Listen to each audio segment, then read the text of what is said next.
very good morning to you, by the way. Morning Glory with me, Migrant. Just some breaking news for you coming out of Liverpool Crown Court. Good afternoon. Welcome to the programme. Welcome to the home of common sense. Loads to talk about, I promise you that. Loads and loads and loads. Yes, it's me again, your genial host, Kevin O'Sullivan.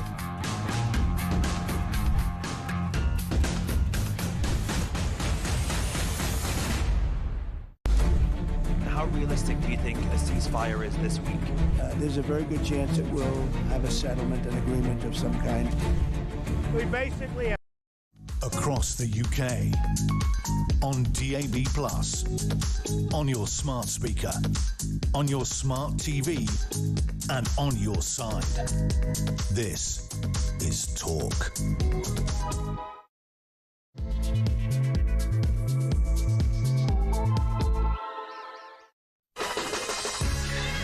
Good morning and welcome to Morning Glory. It's coming up to 3 minutes past 6 and it's Tuesday the 30th of September, the final day of September, so the first of the month coming tomorrow. Morning Glory's podcast, of course, out every single day. Don't forget, you can get it at around about 10:15, 10:30 every single morning. If you're missing any of the show, that's got all the best bits in it. And of course, you can always listen again. You can watch it again on YouTube. You can watch it any time. In fact, we've got a myriad of different ways of you not missing a single second of this great show because we've got an awful lot to talk about. We've got an awful lot to do this morning. I'm joined by Peter Blacksley. Very good morning to you, sir. Good morning. Welcome back.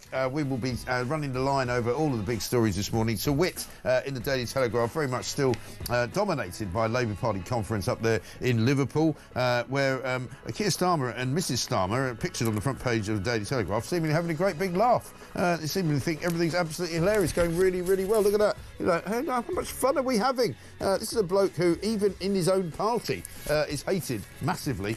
They did a poll yesterday and they found out that only 29% of people in Labour actually want him to be the leader. Andy Burnham polls at around 60-odd%, so they don't want him there.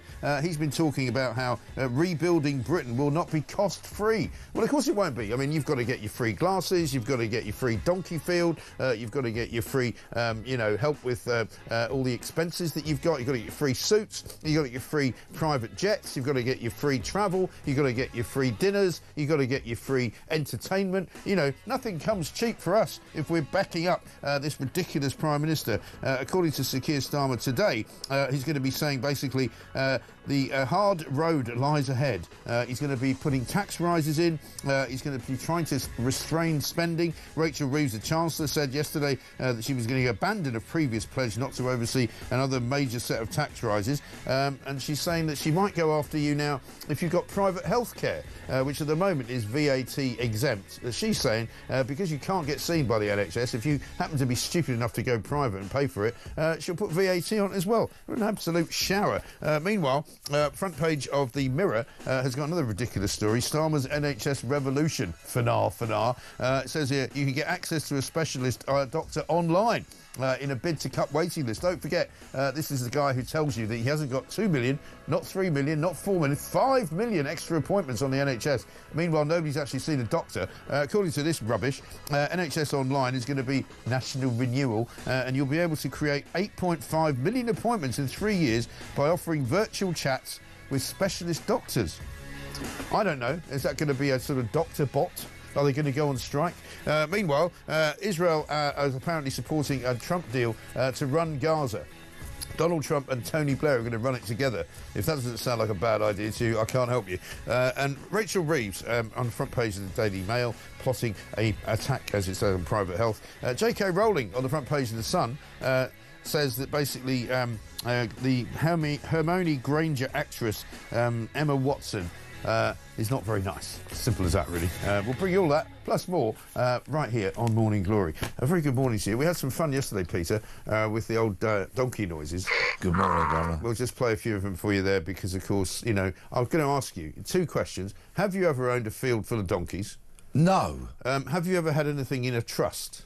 No. Isn't that interesting? That means you can't possibly be a member of the Labour cabinet because everybody in Labour seems to have a trust. Angela Rayner's got one.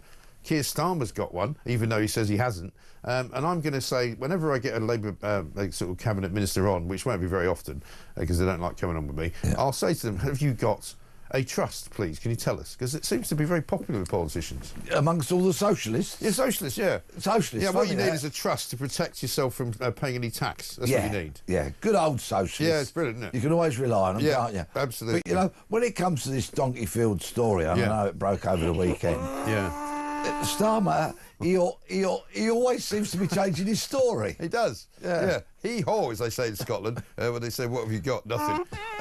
It is ridiculous, though, isn't it? Here's a guy, because depending on who you talk to, he puts 20,000 quid. He said, well, very much money. Nothing at all, really. Nah, Back then in 1996, 20,000 quid was more than the national wage, right? Yeah. People's average wage was about 15. So he's got plenty of money locking around because of his job as a lawyer. He buys this field, 7 acres, huge, big field that. Puts 4 donkeys in it, he says, so that his mum and dad can go and look at them and stroke them from time to time. But let's bring that 20 grand up to date, in today's money. Yeah. It is still a huge sum of money. Of course it is. £20,000. Yeah. How hard and for how long do people have to work to save that earn kind of money? 20 grand, let alone save it. Yeah. Crikey almighty. Yeah. Who can save 20 grand? I know. Not an awful lot of people. I know, exactly right. And then, right, he somehow manages to make 300,000 out of it because he sells it in 2022 for 320,000 quid. Yeah. There's something going on here, something very fishy. I spent a lot of time on it yesterday. I'm not going to spend quite as much time on it today, but there's still plenty of answers that have not been provided by Keir Starmer, who, as I say, is on the front page. And I've got a slight complaint to make about his outfit. I don't know whether you can see the front page of the Daily Telegraph. Yeah, but he's wearing what looks like a sort of... He likes to wear a dark blue shirt with dark blue trousers, which I don't think is ever a good look. And he's wearing trainers. Yeah. Right? He's the Prime Minister. Why can't he wear a suit? Well, he's in rehearsal, you see. Oh, is he's he? Rehearsing his speech with his wife. So it's obviously dressed down rehearsal. I see. See? Which is awfully hip of him, isn't it? Oh, yes, very hip, Yeah, very, very, very hip. But he wears a lot of trainers, though. I see him when he's walking around, even sometimes when he's got what would appear to be a sort of suit outfit or jacket, he's wearing trainers. Yeah. Well, I mean, men of his age should not be doing that. I get it if you're 20-something and you're a sort of tech entrepreneur and you're, very, very, cool. He's not cool, right? He's the same age as us, pretty much, and he shouldn't be dressing like that. I have a confession to make. Go on. At weekends, I can, from time to time, be found wearing trainers. Well, that's the weekend, though. Yeah. That's acceptable, I think. Yeah, not at work. This is not when you're at work. You wouldn't come in with a suit and trainers, would you? No, absolutely like that not. bloke that runs the BBC, Tim Davey. He wears a suit and trainers. I know, that is such and looks a dreadful right plonker, look. right? Yeah, and what is he, in his 50s? I mean, like get that. a grip. I know. This is the point. Absolutely ridiculous. Yeah. Keir Starmer's going to make a speech today where he's going to say this: we can all see our country faces a choice, a defining choice. Britain stands at a fork in the road. You can say that again. Yeah. We can choose decency or we can choose division. Renewal or decline, a country proud of its values, in control of its future, or one that succumbs against the grain of our history to the politics of grievance. He seems to think that people like us, who complain about how useless the government is, are creating division and grievance because we're not happy. Well, yeah, there's a reason why we're not happy, because nothing's working. Yes, and we are merely pointing out the blatantly obvious and, of course, telling the truth. Yes. The most cringe-worthy moment yesterday from Rachel Reeves' speech and all that shenanigans, because, of course, I comment on such matters, so I watch it. Yeah. Albeit, I must admit, Rachel Reeves bored me to tears yesterday. She does bore everybody to tears. There was a really embarrassing moment. Bearing in mind, Keir Starmer is the leader of this country. Yes. At one point, all the socialists in the room were heaping huge round of applause on Rachel Reeves. Yeah. Quite why I couldn't see. Why? And they stood up. Okay, the crowd stood up. Standing ovation. Yeah. Oh, dear. And Starmer looked around. Okay, so he didn't lead with the standing ovation. Right. He looked around, saw other members who were on the stage standing up, and he thought, oh, I better stand up as well. It just goes to show his staggering lack of appreciation, awareness, and leadership. Yes. If somebody's going to stand up and openly applaud their Chancellor, then surely he should lead. He should be the first one to do it, shouldn't he? Exactly, and set an example and all of that. But no. But he's so, as per usual. but he's so terribly frightened. I mean, if you saw that interview he did with Laura Kuenssberg on Sunday, there's a look of terror on his face when she said, for example, well, that's the first time that you've sort of, you know, confirmed on the record that you didn't open a trust. And his face kind of went, because he suddenly realised, crikey, I've actually said something which might be construed in a different way. And in that same interview, there was clearly somebody stood behind Kuenssberg because his eyes kept shifting over to this person, looking for hand signals or some kind of indicator. Should I keep saying this? Am I doing the wrong thing? He's the leader of the country. I know. And he defers to others all the time because basically he's not a born leader. He really isn't. We've got, you'll be pleased to know, Rachel Reeves' clip here. This is her talking about the risks of the budget. I will make my choices at that budget. They will be choices to take our country forward. And whatever tests come our way, whatever tests come my way, I make this commitment to you. I will take no risks with the trust placed in us by the British people. Yeah, British people don't want her to have the job, basically. I mean, if she was to be honest with herself, and she's not about taking risks on behalf of the British people think she's useless and would rather she just didn't have the job. And during her speech, she repeatedly said, I didn't keep a tally, but she repeated it time and time again. She said, let no one say that a Labour government is like a Tory government, a Conservative government. All right. So what I would like to say this morning, that in terms of incompetence, ineptitude and unpopularity, a Labour government is exactly like a Conservative government. Only turbocharged, because they're a lot more unpopular, a lot more useless, a lot more inefficient and a lot more incompetent. There you go. Because they actually make the Tories look quite good. Good morning, Chancellor. Yeah. Hello, Rach. How's it going? How about Carol Vorderman? We haven't heard from her for ages, right? I thought she'd left the country. She said nothing for months and months and months. Do you remember how vocal she was before the election? Got to get these Tories out. This is how you vote tactically. This is how you get them here. Well, apparently she's fallen out of love with the Labour Party as well. Has she really? This is what she had to say about Keir Starmer. We're looking ahead to the next election, and again, boo me, please. Keir Starmer, this is my prediction, Keir Starmer will never be voted in as Prime Minister again. It'll either have to be a change of leader if you want another Labour government. She's not happy. When you say she'd left the country, did you think she'd gone to Turkey, perhaps, for some procedures? Well, you know, sometimes you do need to have a sort of a nip and a tuck, don't you, to make sure everything's as it should be. Speak for yourself, Mark. Well, listen, this is what I've heard from people who are into that kind of thing. Apparently it didn't last forever. You know, you've got to it's got to be retuned from time to time. I believe, you know. But it's good to see her back on the scene. I've missed Carol. What an utter irrelevance she is. I mean, who invited her to talk there? I mean, really. There'll be some useless podcast that nobody listens to. Yeah. You know. Let's get Carol Vorderman on. Deary me. Meanwhile, of course, the raging row that's going on and will be continuing to go on today is about racism because, of course, one of the things that Starmer came out with on Sunday was that he managed to upset many people in Reform, but also in his own party who think he's made a really massive blunder by saying that he thinks that Nigel Farage's policy on immigration is racist. But Nigel Farage isn't racist, and Reform voters are not racist, but even his own party are going, this is complete nonsense, you idiot. Yeah, and on this very subject, I'm going to defer to the nation's Home Secretary, Shabana Mahmood, appointed, of course, by Keir Starmer, Prime Minister, on this very note. In her speech yesterday, she was saying that Britons are being pushed towards more extreme politics. Okay, that's what she said. And she went on to say people are being pushed towards having more extreme views because they feel the country is spinning out of control. Actually, Shabana, it's not because we feel the country is spinning out of control. It's because the country is spinning out of control. And if you'd like any evidence to back that up, very recent evidence, over Saturday and Sunday, brace yourselves everybody, 1,298 illegal migrants entered the UK on 19 boats.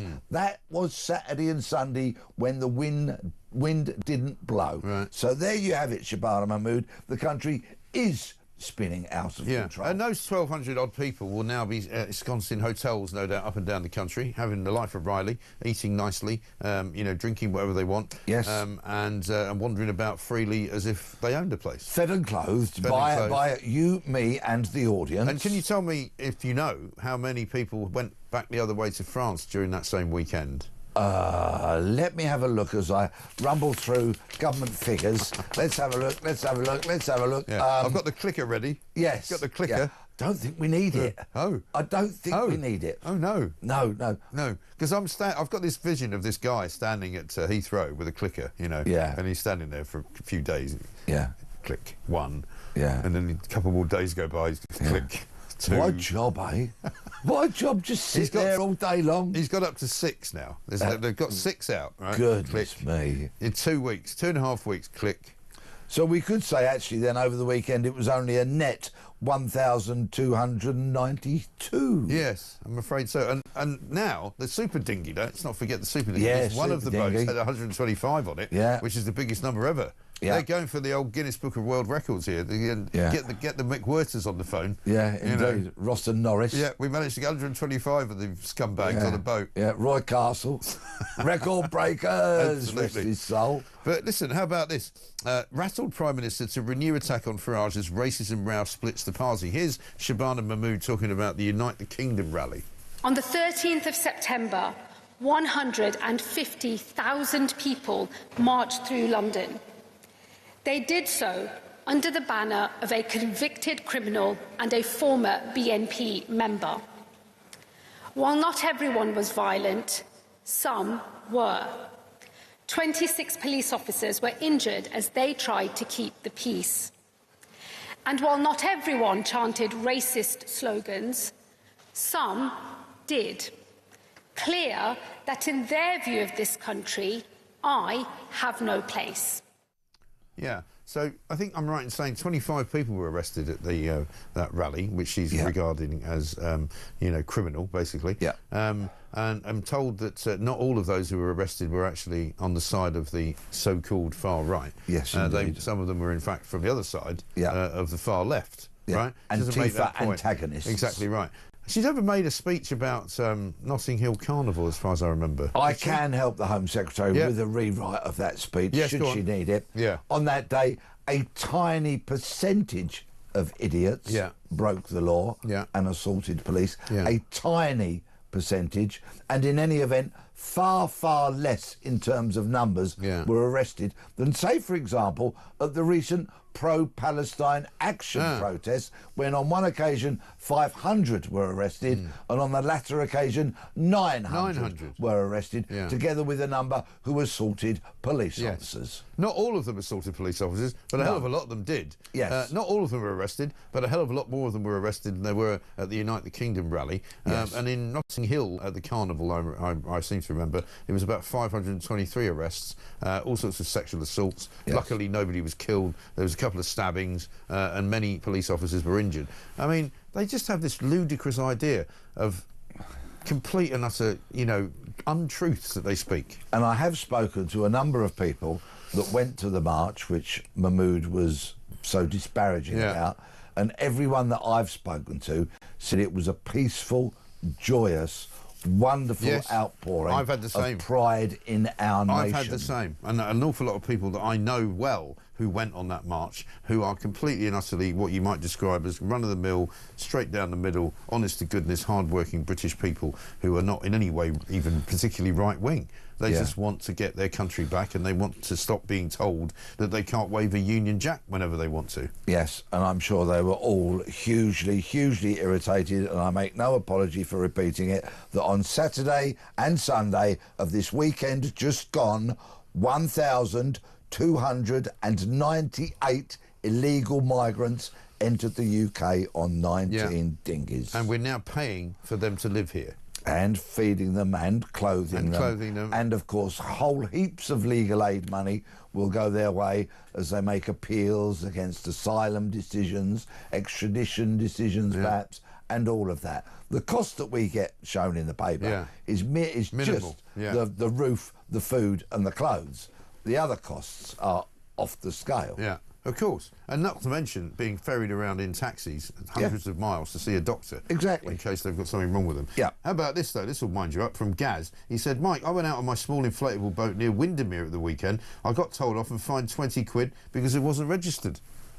We're patrolling inland water better than our coastal borders. What on earth is that all about? I mean, why really? Why are you fining people for going on Lake Windermere? So you have a recreational dinghy on which you want to go out at the weekend to have a bit of fun, having worked hard all week, earned your money, paid your taxes, and you get 20 quid because your dinghy is not registered, so you get a fine. Right. And there's nobody on it from Afghanistan or Eritrea or, you know, Sudan. Yeah. Imagine if you had some Sudanese on there, you'd probably get away with it. Well, if he sails it into Dover, it'd be put up in a 4-star hotel instead of fined 20 quid. Yeah. Unbelievable. Jane says, morning, Mike and Peter. When is Keir Stonky going to tell the truth about making our country great again? Do one, pal, on your donkey. That's almost like a poem. I quite like that. It is. We got any more donkey noises? There we go. Listen, it's 22 minutes past 6. We've got plenty more to do. Apparently, a couple of stories that we will be mentioning, which have nothing to do with the migrant situation or indeed the government situation. We're going to be talking about councillors who've got gold-plated pensions. That's on the front page of the Daily Telegraph. We're going to be talking about the police as well, because facial recognition guidelines are coming in, and Peter knows a thing or two about that. And also, a mother who was killed by dogs over some chicken nuggets. Terrible story. 23 minutes past 6. They don't know what the they're doing. Do you understand that?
Racist. I am so fed up and so bored of hearing left-wingers and Labour Party conference types wanging on about tolerance.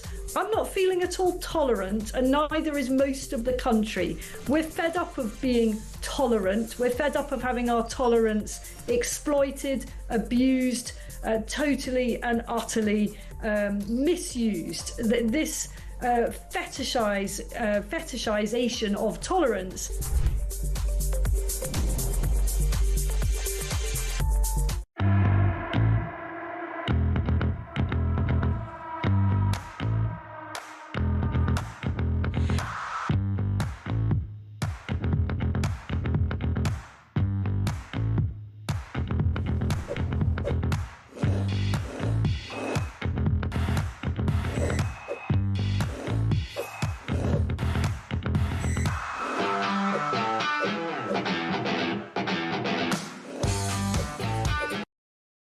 across the UK. On DAB+, on your smart speaker, on your smart TV, and on your side. This is Talk. Welcome back to Morning Glory. Coming up a little bit later on in this hour, we'll talk about the announcement, big announcement yesterday in the White House, where Donald Trump was hosting Benjamin Netanyahu, and he's basically come up with a plan to save Gaza, which involves getting rid of Hamas and installing, believe it or not, Tony Blair as the interim sort of leader, along with his own good self. So we'll talk about that in a moment. First of all, though, Peter Blexy's here with me. You've got a story on page 2 of the Times, Peter, that you want to mention, which is all about the police and facial recognition. Yes, and this technology has attracted a lot of controversy in recent years. Civil liberties groups are always up in arms about it, but in essence, it's a very, very useful tool for the police. Yeah. Really useful. Because there are thousands of people in this country, unfortunately, who are wanted. Right. Wanted for very serious crimes. Wanted for not appearing at court. Right. Wanted for not complying with terms of their release from prison and such like. Yeah. Lots of very dangerous people out there that shouldn't be on the streets and should be behind bars. Right. And in an effort to try and put these people behind bars, two police services, the Metropolitan Police and South Wales Police, have really pushed forward the use of facial recognition technology. And they've had to do it under their own steam because parliamentarians have never issued any guidelines or passed any laws about it. Right. So I actually support and praise the police for having done this. They haven't waited for Parliament, they've got on and done it. Right. And it's been very successful. The Met have deployed it in Croydon, for example, with a lot of success. Hundreds of wanted people being taken off the street, rapists and the such like. Really, they did it in Notting Hill as well, didn't they? They arrested a load of them before the carnival actually got going. Scooped up a few. South Wales Police have deployed them at large-scale events, for example, and they've had considerable success. And the reason they need to do it is because when somebody becomes wanted, it's not like the police have got the resources to form a squad and then go and hunt that person down. Right. They don't have the resources to do that on a huge scale. So there's thousands of these wanted people out there. So I say, so far, so good. Right. And the technology has improved. There used to be some complications with people of colour in the past. The technology's galloped forward and ironed out virtually all those done for deploying it. Yesterday, Sarah Jones, the recently appointed policing minister, because the previous one, Dame Diana Johnson, got slung out of that job. Right. Sarah Jones yesterday told the Labour Party conference that they are going to create guidelines for the use of it. My fear is that this socialist government will inherently be against the technology. I think their real ideological standpoint will be that they're against it, and that these guidelines they're going to create might actually stifle the use of it and therefore strangle the police's ability to scoop up these wanted people. We'll have to wait and see, but Sarah Jones made it clear at a conference yesterday the guidelines are coming down the line. And do you think it's because they sort of are in hock to some of these civil liberties charities who basically say, should the police be spying on the public? Well, no, they're not spying on the public, are they, if they're arresting people who are wanted? No, and that spying on the public nonsense is exactly that. It's nonsense. If the facial recognition camera captures your image and you are not on the wanted database, it does not retain your image, and your image is deleted as quickly as that. Right? In shorter time than it says to take the word no or delete or get rid. It's gone. I mean, I suppose there will be people in the current climate who watch the police doing some of the things that they've been doing at marches and behaving in a way which they shouldn't be.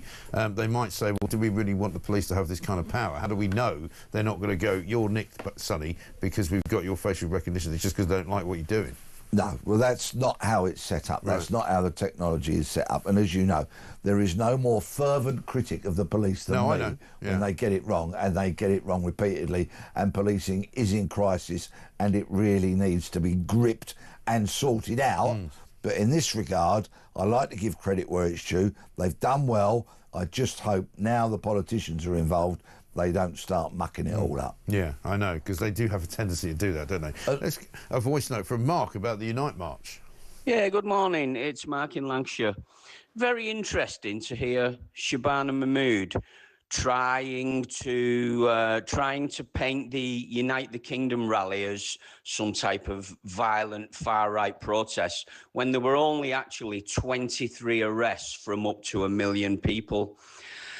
Now, on the other hand, with great irony, straight outside the conference there at Liverpool on Sunday, the 28th of September, 66 people were arrested, far left people on her side for supporting the far left proscribed terrorist group Palestine Action. So 66 is nearly 3 times more than 23. But she's not talking about that, is she? Neither are the newspapers and the media, really. So that tells us all we need to know. Nearly 3 times more arrests at the Labour Party conference than there were at the United Kingdom rally. But we're the bad people. I know, absolutely shocking. I tell you what, people are getting pretty wound up about this. Katie says this morning, Mike, I'm so furious after you just showed that clip of Mahmood. How dare she brand the millions of hard-working, tax-paying Brits from all cultures that were at the Unite the Kingdom marches following a criminal and basically thugs. Labour are so out of touch. She has just offended millions of us, and that is far more than just the millions at the march. Sorry for the rant. I didn't realise I could be so angry this early in the morning. Well, welcome to Morning Glory. You can be this angry this early in the morning. And another one from Woz, who says, has Mrs Mahmood been using Rachel from Account's calculator? 150,000 at the Unite rally, just watching that drone footage. And even though I'm not an economist, I can see there are 10 times that amount. Great show. I mean, certainly there's an awful lot more than 150,000. There's no question about that. I don't know about 1.5 million. But you know, again, constantly the left and the government are trying to demonise the people that went on that march. And as you say, and as I know, it was not like that at all. But what's been really interesting for me over the last couple of days is to watch Starmer squirming and other members of his cabinet when they're questioned about, are reform followers racist? Yes. And it's been great. Because he's opened a can on that, right? And now he's hoping to kind of push it all back in and go, oh, I didn't mean that. No, that's all right. Yeah. Well, called a policy racist. Yeah. So the next question is, OK, so people that support that party, are they racist? And, of course, it's been the last kind of weapon that the lunatic left have been able to use in recent times about anybody that challenges them on migration, on any kind of aspect around people coming into this country and taking the mickey. The only argument they've had, and of course it's hollow, it's pathetic, and it doesn't stick anymore, is to go, you're a racist. You're a racist. Right. Well, of course, it's nonsense now. People laugh at it. You know, if anybody wants to stand up and call me a racist because of what I say when I'm broadcasting, I will quite literally just laugh at them. Exactly. Because it's so discredited and it's so laughable, untrue. Isn't it? And what it actually also does is it means that it kind of diminishes the word, and it diminishes the acts of people who actually may well be racists, who may well be people that we don't want involved in this kind of public discourse because there's some nasty beliefs that they have. But it means nothing after a while. I mean, there was a meme going around yesterday where somebody said new definition of a racist, basically anyone that disagrees with Labour. There you go. You know, that's more like what it is, you know. Yeah. I think we've got another voice note here from James on ID cards. Good morning, Mike. Just regarding donkeys. Now, why is this guy still in charge, Mike? He should be long gone now. Scandal after scandal. And just regarding this ID card situation, I will not be having an ID card. I will not be having one, Mike. Reason being, I will not be... why should ordinary Brits suffer once again? Normal, ordinary, hard-working taxpayers suffer because they're incompetence. No chance. Starmer, you can stick the ID card straight up your... Anyway, Mike, enjoy the rest of your day. Brilliant. James, thank you very much indeed for that. Gives a bit of a laugh first thing in the morning. I mean, there's a lot of that. You know, you stick it where the sun don't shine, all of that. You know, get on your bike or your donkey, as it may well be. Nobody knows what happened to the donkeys. That's the other thing. I mean, I don't know how long donkeys live, but I guess like horses, they can live to be 20, 30 years old, something like that. He claims that he got the donkeys in 1996. He sold the field in 2022, right? By my reckoning, that's 26 years. Yeah. Now, if he got the donkeys when they were infants, They're pretty old by the time he's gone. What did he do with them? Did he sell them? The last person I would ask about these donkeys and what happened to them would be Keir Starmer, because I wouldn't believe anything he told me. Yeah. So I don't think we're going to get truthful, accurate, prompt answers on those questions from him.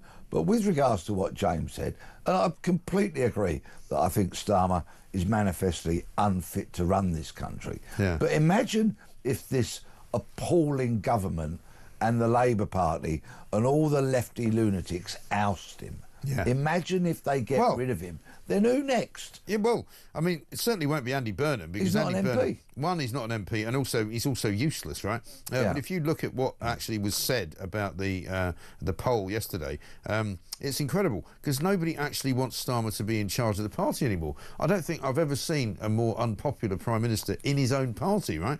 Andy Burnham basically has now come out and said that he endorses Keir Starmer to stay on as Prime Minister, despite the fact that if there was a vote held yesterday, basically more and more people would say, actually, we'd rather have Andy Burnham than Keir Starmer. Yeah, I think it was something like 29% or something. 29% versus 63 or 60 something like odd for Burnham. Yeah. Which is remarkable. But you might remember Andy Burnham when he was in the shadow cabinet. I do. And you might remember him when he was in Blair's cabinet. I do. And he wasn't particularly brilliant, was he? No, but he's not an MP.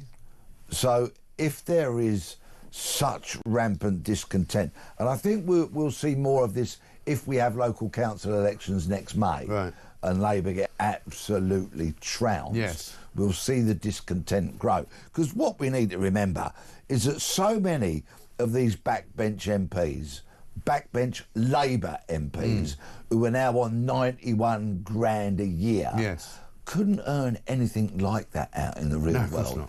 This is their one opportunity to earn big bucks while they're MPs. Yeah. They will earn a fraction of that outside of and Parliament. buy a second house, maybe. Because they're incompetent and they're useless. Exactly. And they're radical lunatics. You wouldn't give them a job running a car park. No, of course not. Absolutely not. Absolutely not. Ridiculous. And because they spout all this stuff about progressiveness and privilege, and they're just so envious of anybody who's worked hard and done well and paid their mortgage off and got a few quid in the bank. You know, and of course, it's Rachel Reeves who will be coming after exactly those kind of people, which includes me. Yeah. We'll be right in her sights at this budget. You got private healthcare, we're going to slam VAT on it. You got a pension, we're going to take some money out of that. If you've got any kind of property whatsoever, we're going to milk that for you as well. And if you want to pass any of it on to your kids, sorry, we're going to take 40% of that. Thank you very much indeed. Inheritance tax, all of that kind of stuff. Although, of course, Keir Starmer, the turkey and donkey farmer, doesn't actually pay inheritance tax because he likes to put things in a trust. Maybe that's what you should do. You know, get yourself a good accountant and hide it from the tax man, even though he says that's the wrong thing to do. I think we should stop mentioning Keir Starmer and trust in the same sentence. You're probably right. Because they don't necessarily go together in the context that I use the word trust. Yes. As opposed to using it as a potential tax evasion kind of vehicle. Yes. Yeah, I don't think Starmer and trust really are two words that go together very well. Probably in any context, actually. I think that's probably right. Coming up, we're going to have more from Peter Blexley, but first we're going to talk to Dan Pfefferman as well about Donald Trump's plan for Gaza. Coming next.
across the UK.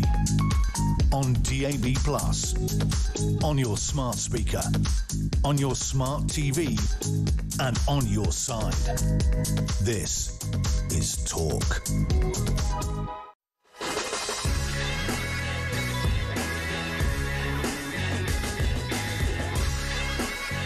Welcome back to Morning Glory, 6:42. Peter Blexley and I here running you through all the stories in the front pages and elsewhere. One from Gary says, what happened to the donkeys? Surprised you had to ask, Mike. They became Starmer's political advisors. Yeah, I think that's probably right. And Lisa says, Mike, great show. Love you and Peter. I think we're still paying for those 6 we have sent to France to stay in hotels in France. Unbelievable. Yeah, we are. I mean, we are basically paying to send them over on a plane. We buy the tickets for them on the plane. We accompany them on the plane, which we also have to buy tickets for. When they get to France, they stay in a hotel, which we pay for. And when the others come the other way, which we've had 3 so far, to a couple and their child, we also pay for their flights to come to here. And we also pay to put them up as well. It's an absolute racket. However, before we do anything else, let's talk about Donald Trump. Here he is talking about a peace deal for the Middle East. So today is a historic day for peace, and Prime Minister Netanyahu and I have just concluded an important meeting on many vital issues, including Iran, trade, the expansion of the Abraham Accords, and most importantly, we discussed how to end the war in Gaza, but it's just a part of the bigger picture, which is peace in the Middle East. And let's call it eternal peace in the Middle East. Let's call it eternal peace in the Middle East, but will it be actual eternal peace or any kind of peace? Let's talk now to Dan Pfefferman, Middle East Affairs Analyst and former IDF Major. Dan, very good morning to you. Yeah, good morning. I mean, this came sort of out of the blue yesterday, didn't it? I mean, we saw a story yesterday morning that Tony Blair was sniffing around, possibly being put in charge of a new peaceful Gaza. What's the reaction been over there?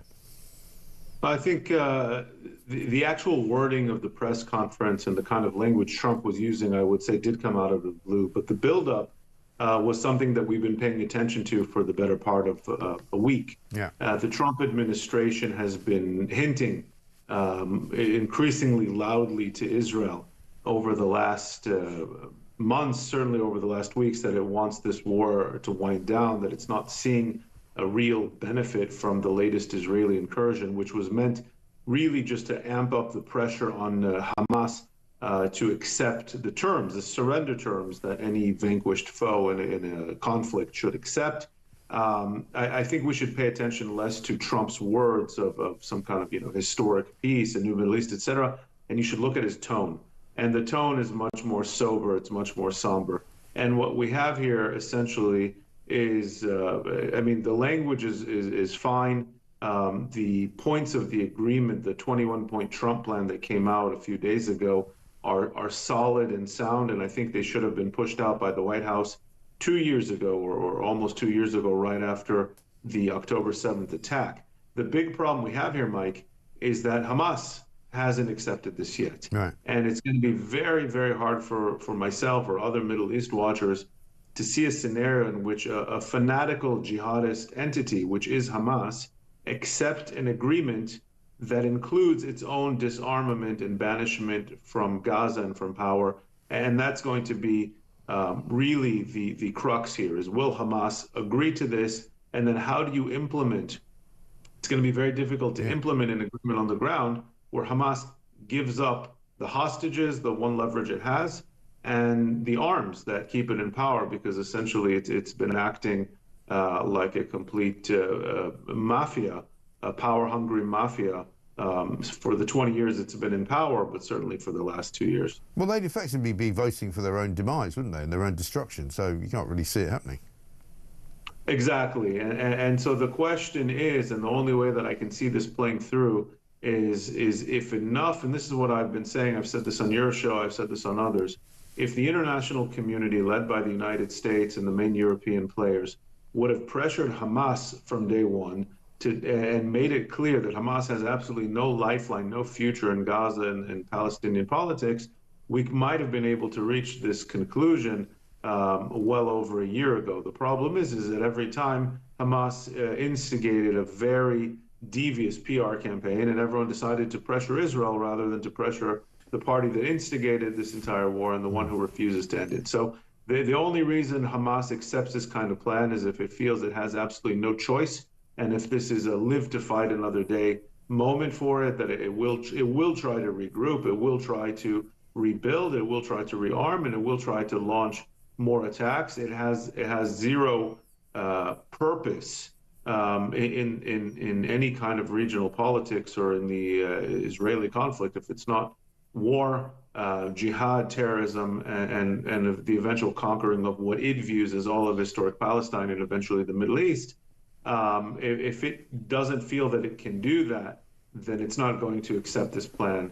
And this would be just a short-term tactical plan on its end. The big question will be the implementation. Can you actually force Hamas to give up its arms and be able to declare a victory over it, because that's what's really important. Absolutely. Dan, thanks very much indeed. Dan Pfefferman there talking to us from Tel Aviv.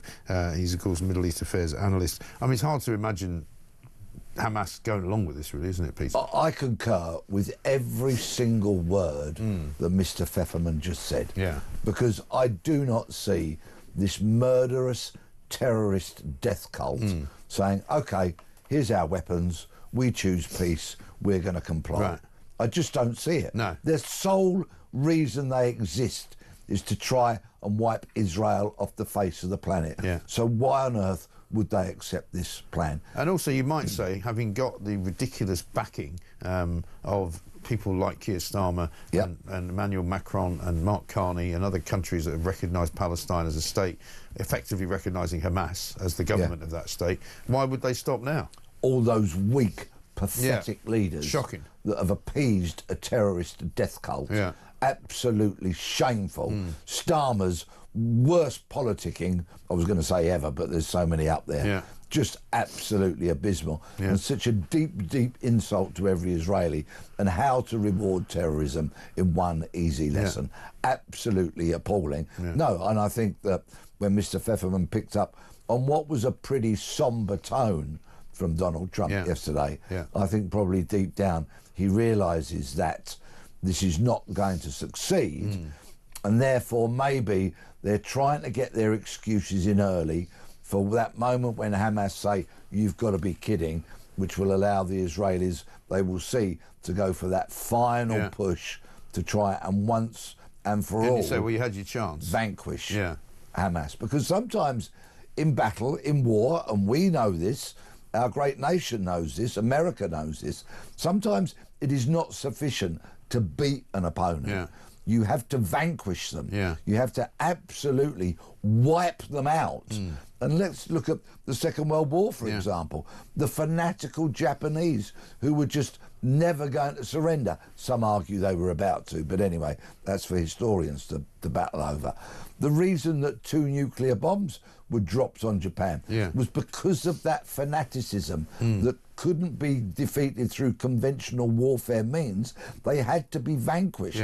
They had to be subjected to such an awful but very necessary attack in order for them to wake up, look at the fact that they could be completely wiped off the face of the earth, and therefore come to the negotiating table and unconditionally surrender. Hamas, I feel, are never going to do that. No, you're absolutely right. And that's exactly why we have the history that we have. And unfortunately, we have some people now who would like to rewrite that history and who talk incessantly about how, we didn't need to do that to Dresden, we shouldn't have done that to Japan. You know, these people, for me, are a complete waste of space, a complete waste of oxygen.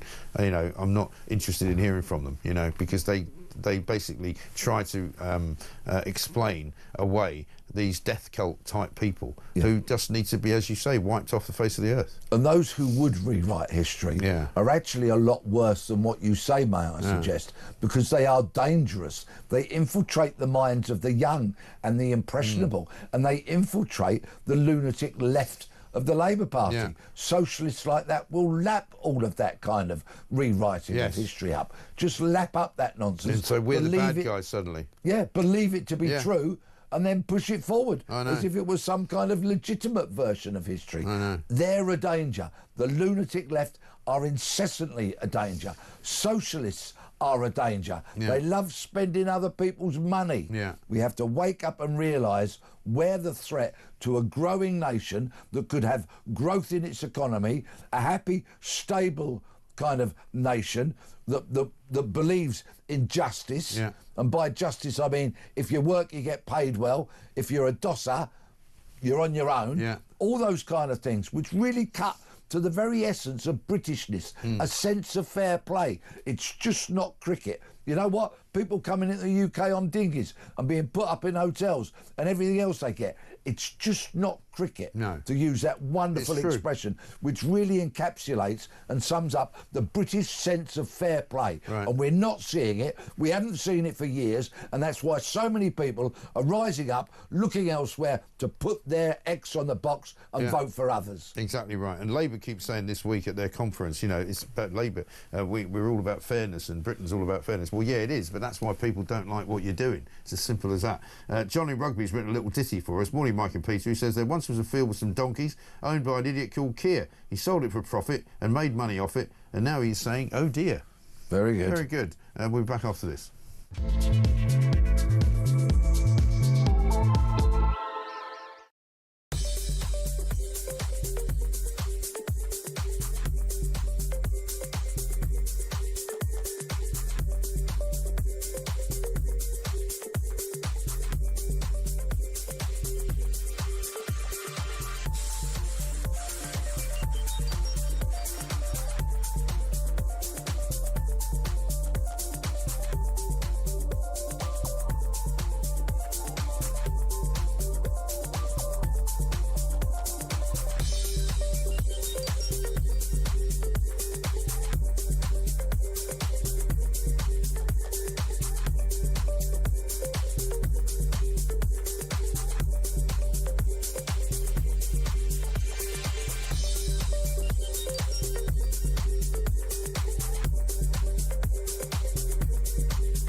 In their areas, when you're in conference centre, the only things that get big cheers are when they list spending commitments they've made. Yes. So she is stuck between a rock and a hard place, but if that VAT goes up, that's a big betrayal of voters because they promised them no VAT rise.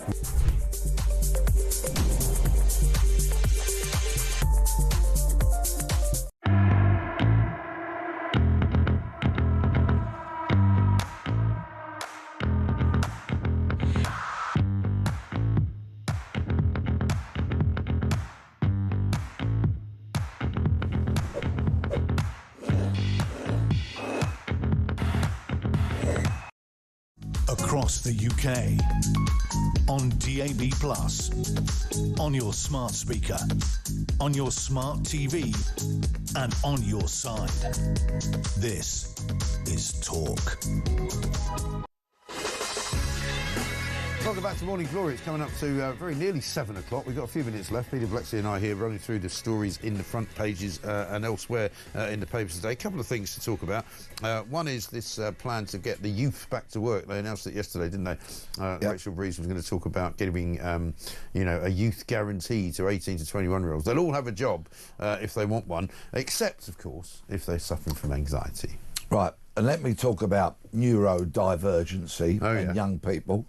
Because I I know somebody who works within the civil service, not at Whitehall, but they work within, shall we just say, the benefits sphere of the civil service, in a quite senior role. Right. And they are bemoaning the fact that in an effort to get young people into work, they have accepted more and more neurodivergent candidates and people of colour, because they lower the bar for those candidates just to get them through the door and to get them into a job. Yes.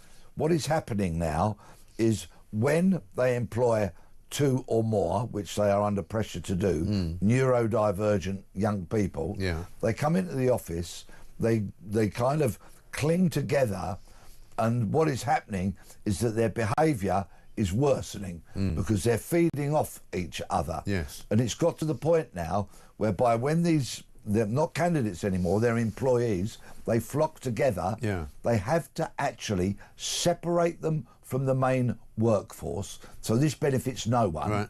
They put them in a room because their behaviour becomes more and more unacceptable, and they have to give them utterly menial tasks which invariably are not getting done. Right. And yet there's nothing they can do about it.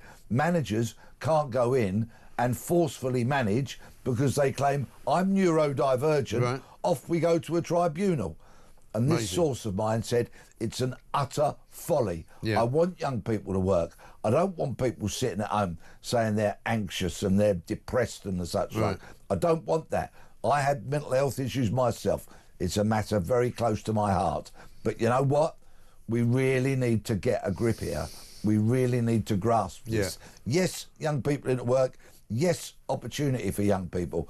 But if somebody's neurodivergency or their anxiety and depression makes them unsuitable for a role, don't shoehorn them into it just to tick a box. Find something that would be appropriate.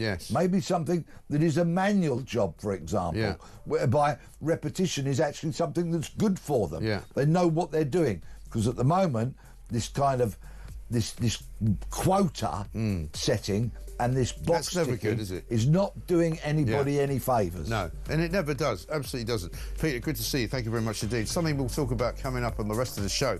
Story on the front page of the Mirror. Access to specialist doctors online. Patients apparently going to have access to online hospitals and specialists. 8.5 million appointments in 3 years. I want your NHS stories today. We haven't done those for a while. This, of course, is Morning Glory. Peter Blexley, thank you very much indeed. We'll be back with you on Morning Glory after the news.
across the UK.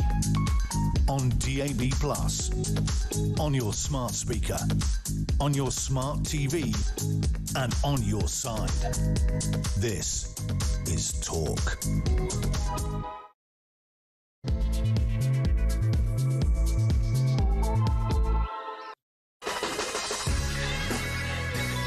Welcome back to Morning Glory, 3 minutes past 7. I'm Mike Graham. It is Tuesday, the 30th of September, the final day of the final month, I suppose, of the last knockings of summer, if you want to call it that.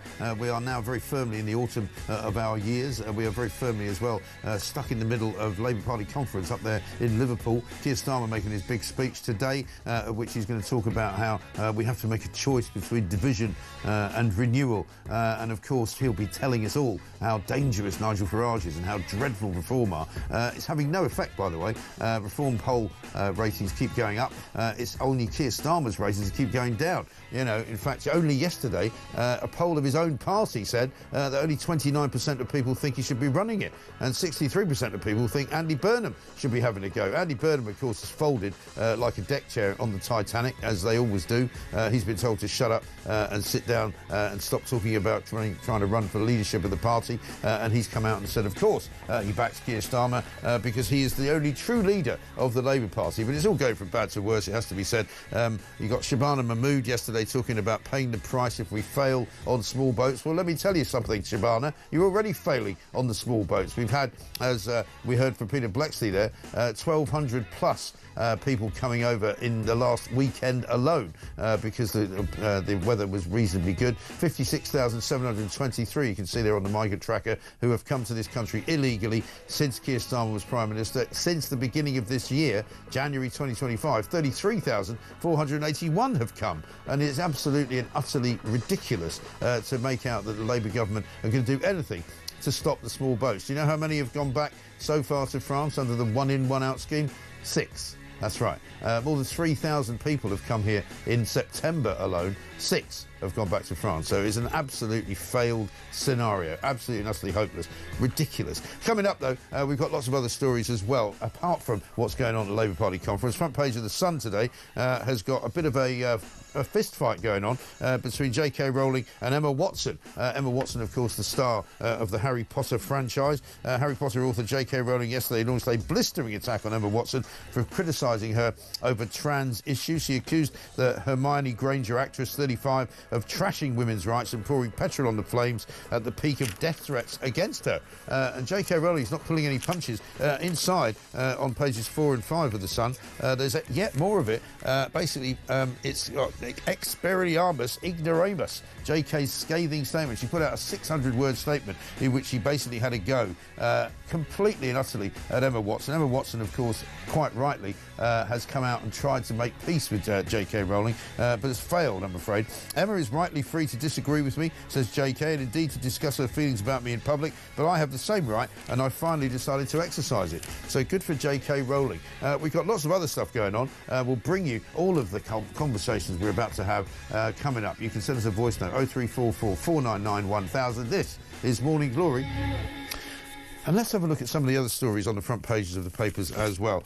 Trump to govern Gaza with Blair is the Daily Telegraph. Keir Starmer speaking later on today. He's on the front pages, pictured with his wife, looking very happy, as if for all the world there's nothing wrong in the country, that nothing is going in any way awry, and if only everything was going really, really well, that would be great.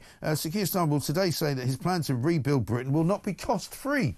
Well, that's good. It's nice to know that since he made 300,000 out of that field of donkeys, that he's now going to charge us for the privilege of rebuilding the country that he's wrecked, because that's what he's done.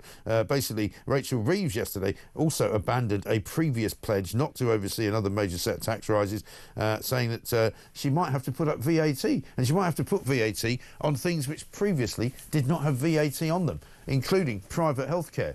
So if you're unfortunate enough to have not been able to get seen by the NHS, and as a result you decided to go and get some private care because that's the only way you could do it, they're going to make you pay VAT on top of it. So if you had to fork out 4,000 quid for an operation, that will now cost you 4,800 quid.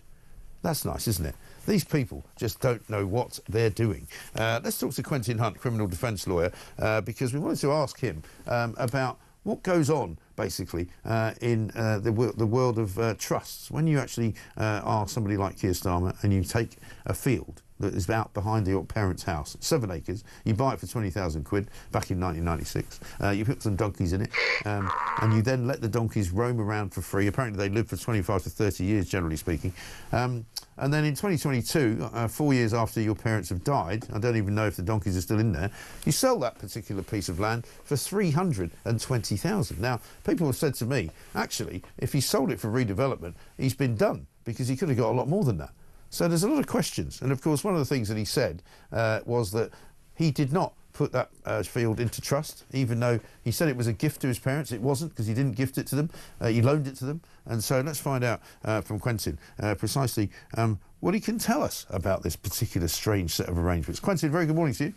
Morning, Mike. Good to talk to you.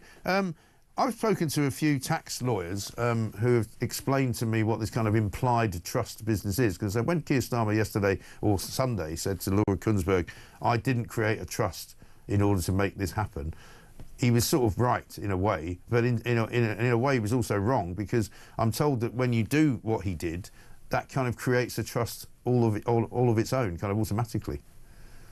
Yes, I mean, it completely depends on what the intentions of the parties are. If, for example, I give you something, it's a gift, and therefore it's yours.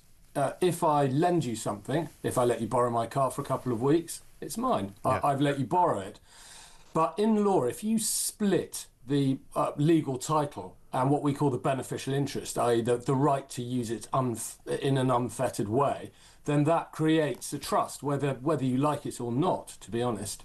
Yes. And that's the point. So he's being slightly disingenuous when he says, I didn't create a trust, because he must know, as a lawyer, precisely what he did. He must know that there was a reason why he didn't gift it to his parents. And he must know why there was a reason, instead of gifting it to them, he loaned it to them. And he must know also, presumably, the ramifications of that. Well, I mean, most lawyers, or most of us, will have learnt about this in law school, bar school in Keir's case. As to exactly what the position was, you'd have to go into the individual facts of what he had discussed with his parents and what was agreed in order to tell whether a trust had been created or not. Right. But just because a trust has been created, then you go on to look at the type of trust it is and the tax rules, and then apply it to see whether, for example, inheritance tax, capital gains tax, etc., applies to whatever arrangement's been put in place. Right.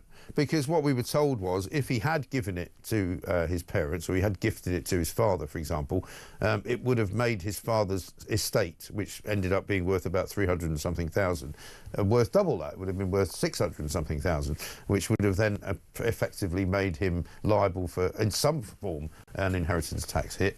But yeah, a lot of people have asked me, did he pay capital gains tax on it? And I don't know the answer to that. And what would be the rule on that?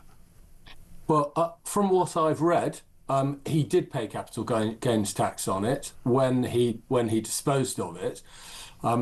In respect of the inheritance tax situation, obviously it's very complicated, because you can get inheritance tax banding passed from a spouse to another spouse, from a husband to a wife, for example, which can double your band, i.e. the amount that you don't pay. So that is something that is really quite complicated, and which obviously each situation you'd have to look at the rest of the estate, see what it's valued at, etc. Yes. And, you know, I've got nothing against people, you know, putting things into trust. I've got nothing against people protecting their assets from paying tax, as long as it's lawful.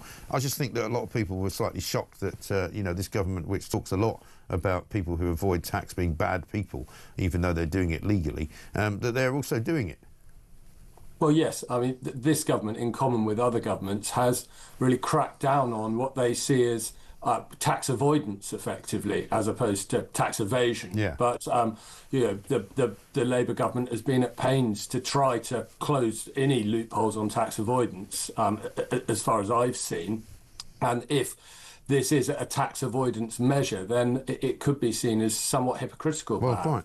I mean, I don't get to talk to very many cabinet ministers. They don't like coming on my show, but well, I can be for sure the next time I get one on, I'm going to say, you know, is there any trust you want to tell us about? Because obviously we know about the Angela Rayner story and that trust, which was, you know, perhaps slightly interesting in the way that she removed money from it in order to buy another place in Hove. And here we've now got the Prime Minister who appears to have taken advantage of a trust-type situation. Perhaps, yes. It is fascinating. So, I mean, the bottom line, I suppose, is whether people are going to pursue this. I mean, we are, but obviously he spent many, many weeks ignoring questions from the Sunday Times, suddenly said on the BBC this. Let's have a look. I was a lawyer, I had quite a lot of money, I bought a field for £20,000 at the back of their house, and I said, here's your field, it's yours for as long as you may live, you can put your donkeys in it. That's because I didn't create the trust, I simply bought a field, and I said to Mum and Dad, this is for you. Okay. It was, and also, by the way, Laura, it was £20,000. We're not looking at a vast estate with great tax. It's a lot of money to many people, and you've sold it many years later for more than It is a lot of money, but £200,000. the idea of setting up some complicated trust for a £20,000 agricultural field, which then housed 4 donkeys for all the time my mum and dad. It was my mum. She was able, where they had a little outhouse at the edge of the field, and she was able, in the end, to see the donkeys. And my dad built a little sort of porchway so he could wheel the wheelchair out so she could touch the donkeys. That's what it was for, and I gave it to them. I had enough money at the time because I was a lawyer. It was a gift to my mum and dad. And that's now on the record. You did not put it in trust, and that's not been on the record before, and that is now on the record. Do you know, I find, and I mean, I know I'm sort of straying into areas that you may not wish to go into here, Quentin, but I find his manner quite strange, you know? He says it was a gift to my mum and dad. Now, being a lawyer, he knows it wasn't a gift, because had it been a gift, it would have been a gift that was gifted, so that it would have been then theirs, right, as you explained earlier. So why do you think he's so kind of inaccurate in the way that he refers to things? The difficulty for me in that is that it seems at one point at the beginning he says, well, it's mine and I let them use it, which might imply loan. At the end he says gift, but then in the middle his language is more akin to a trust. I bought it, but they could use it for the rest of their lives, which implies a split of beneficial and legal interests. So from a lawyer's point of view, I'm none the wiser as a result of that interview. Right. And that's the problem, because, you know, as a lawyer, and I've known plenty of lawyers in my life, sometimes I've had to employ them for one thing or another, you know, they tend to be fairly exact. I mean, I'm speaking to you and you're being pretty exact with your words. You know what you're saying, you know what you mean, you realise what you're describing could be misconstrued if you say it the wrong way. He doesn't seem to have that kind of, you know, safety valve as a lawyer. He seems to say things which are clearly not perhaps correct. I suppose there's a difference between acting as a politician and acting as a lawyer. Yeah, I mean, people tell me, and I don't know what you know of your fellows in the business, but people tell me that when he was in charge of the CPS, he was more of an administrator than he was a litigator. He didn't actually do much litigating in court, and I've spoken to a couple of politicians who actually did work for him at the time as barristers, and he would instruct them, and they would go and take the cases on actually in the courts themselves, and he would sort of sit behind a desk and allocate those cases rather than be, you know, somebody who would actually get up and argue cases. Well, that's right. In his position, he wouldn't be able to, the sheer workload that he had, he wouldn't be able to go and litigate many cases just because of the sheer amount of things on his desk. But as I understood, I've never myself been in a case with Sakir, but his reputation at the bar was one of being an excellent silk and somebody who was very clear and concise, particularly in front of the Court of Appeal and the Supreme Court or House of Lords. He was known to be talented. Was he? Well, I mean, I find that quite hard to believe, to be honest, because the one thing he doesn't appear to be, in my estimation anyway, is particularly in public speaking, talented. He's wooden, isn't he? I mean, most lawyers I know are pretty good at speaking publicly. They're pretty good at making arguments and making cases. He doesn't seem to be good at any of that. Well, Mike, you know, the difference between general public speaking and making focused submissions as a lawyer is quite great. I've been to many lawyers' weddings, for example, where the speeches by people who are very talented barristers haven't been very good at all. It's one of those things where the job is quite different to perhaps general public speaking. Yes, no, I get that. I mean, I've seen both both parts of it, you know. But I just don't know. It just doesn't strike me as a very bright spark in the box, really. But there we are. I'll take your word for it, Quentin. Thank you very much indeed. Quentin Hunt, there, criminal defence lawyer, answering some of the questions that we've had about what this donkey sanctuary stroke field was all about and why Keir Starmer can't seem to tell the truth about what he was doing with it. You know, he says it was a gift. It wasn't. He says it was a loan, which it was, which makes it a trust, which he says he didn't create. You know, there's so many questions about it that it's quite bizarre. One of the other stories we're going to talk about is not only VAT being put on private healthcare, but also this plan that they've got on the front page of the Daily Mirror, and this is going to be unveiled apparently later today by Keir Starmer, a system which will create supposedly 8.5 million appointments in 3 years by offering virtual chats with specialist doctors and other services. Well, I know from every single time, whenever I ask you to tell me your stories about interactions with the NHS, that it ain't getting any better and it's not getting any quicker, and you're not seeing anybody any faster. And all of these 5 million appointments that he claims to be making for people in the NHS are not actually resulting in anybody seeing anybody in the NHS. They're just resulting in a lot of letters being written saying you've got an appointment. Oh, we've cancelled it, now you've got another appointment. Oh, we've cancelled it, now you've got another appointment. 4 times, some people have told me. So I want to hear your stories today. Let's get a voice note from Laura. All of this nonsense coming from this hapless, hopeless government comes back to one thing. We have got too many people here, many of them illegally, and we should not be having to look after them. If they're going to put VAT on health, really, that is just because people can't get any care in the NHS. They are morons. Until we get a change of government, until reform get in, we leave the ECHR and get rid of all of these people, we are in a terrible state. I mean, I just almost give up. Yeah, don't give up, Laura. I know how you feel, but we've got to keep going because we've got to make sure that we get rid of these people before they do too much harm permanently to the nation, I have to say. This from Cheryl. It says, Ray the NHS, Mike, my GP referred me to my local hospital on the 17th of February 2025 and I'm still waiting for an appointment. Where are all these 500,000 extra appointments? Not where I live, obviously. Well, that's it. I mean, people keep telling me that they get letters saying, we've made you a new appointment, and then that appointment gets cancelled. And then you get another letter saying, we've got a new appointment for you, and that one gets cancelled. Some people have even told me that they've got a letter giving them a new appointment and cancelling it in the same letter. Some people have even had an appointment cancelled before they got the appointment made. That's what's going on in the NHS, let me tell you. 0344 499 1000. A couple of other things on the donkey front. Hi, Mike, great show. When Starmer's father built the shed at the bottom of his parents' garden, did he make it a tool shed? As I don't know if you know, but his father was, in fact, a tool maker. Martin, thank you very much indeed. And how about this one from Carrie in Watford? I thought Starmer told us his parents were working class. How many working class people do you know who can keep donkeys as pets? I know. Doesn't make any sense, does it? There's so many questions and no answers for this bleeding government. 0344 499 1000. Give us your voice notes. Send us a text at 87222 or find us on X at talkTV. Back after this.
racist if you are concerned about people breaking into this country illegally, who are raping our women, stealing our jobs and changing our culture, all of which is happening en masse every single 125 in one boat at the weekend. They have literally invented another type of boats. They're calling it the mega dinghy, and 120 people are coming over. At the lowest estimate, each one of those people costs us £500,000.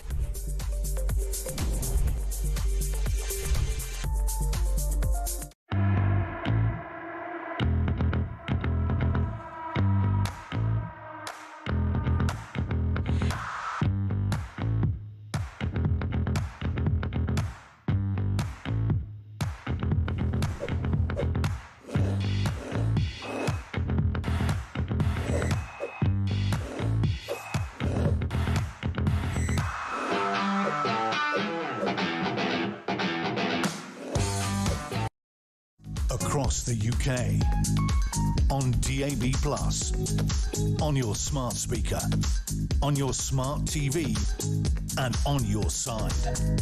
This is Talk.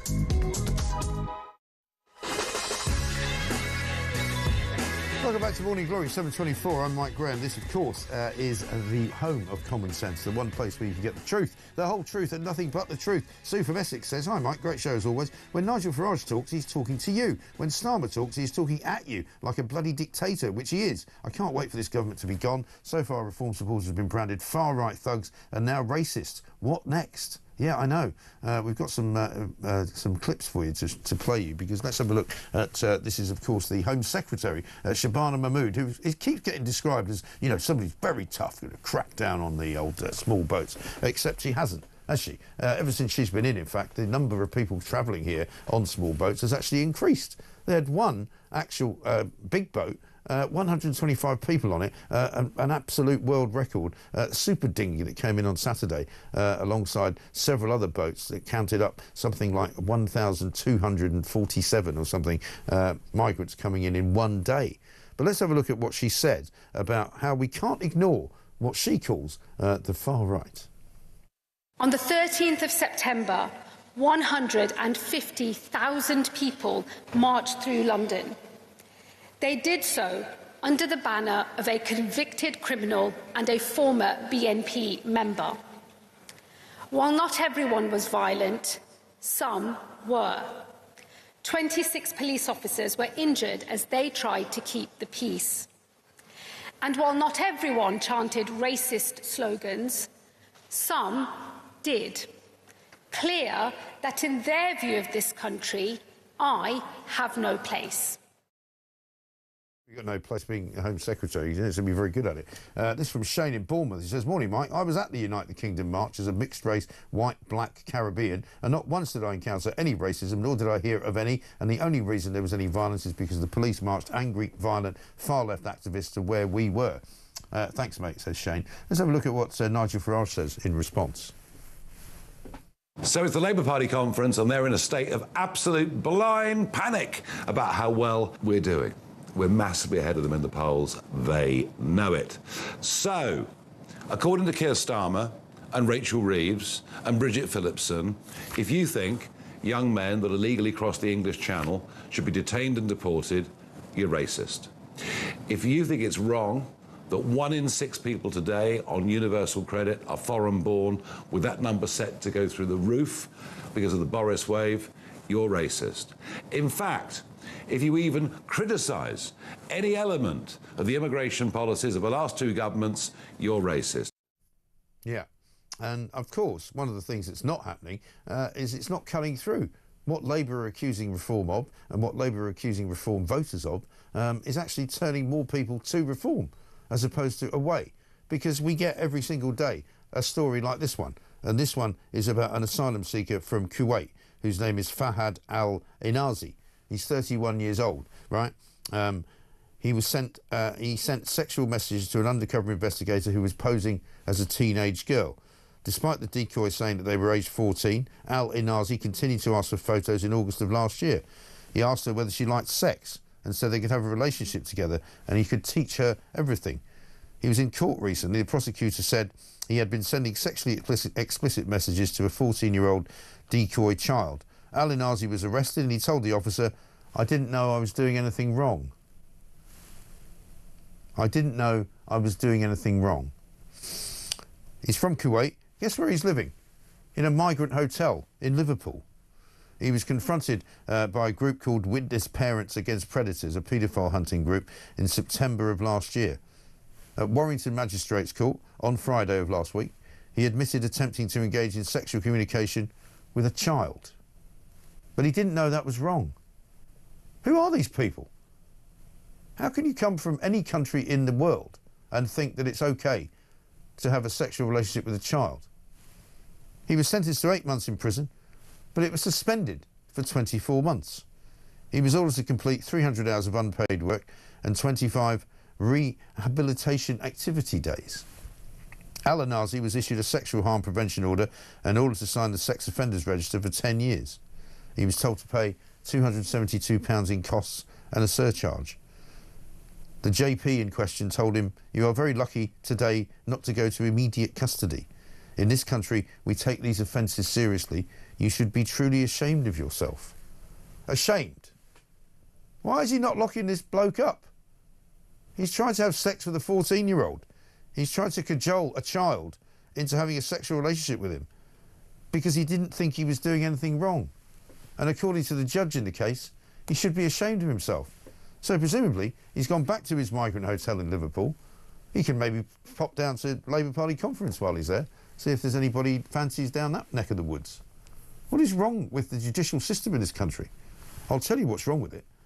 There's nobody running it who thinks that punishment should fit the crime. Let's have a listen to what Shabana Mahmood says about small boats.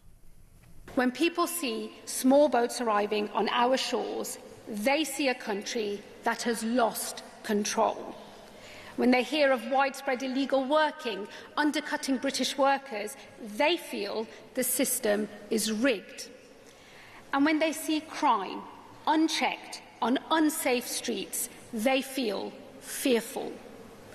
This was the inheritance that the Conservatives left behind for us, and their current irrelevance is the price that they have paid. So it now falls to us to rise to this challenge.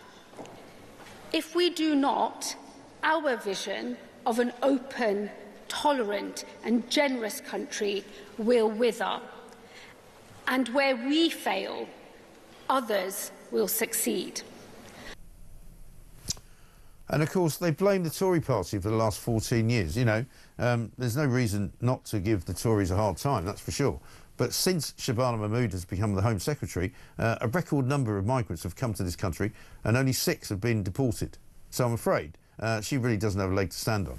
She has no clue about how useless she is, and there is absolutely no indication that she's going to get any better anytime soon. 0344 499 1000.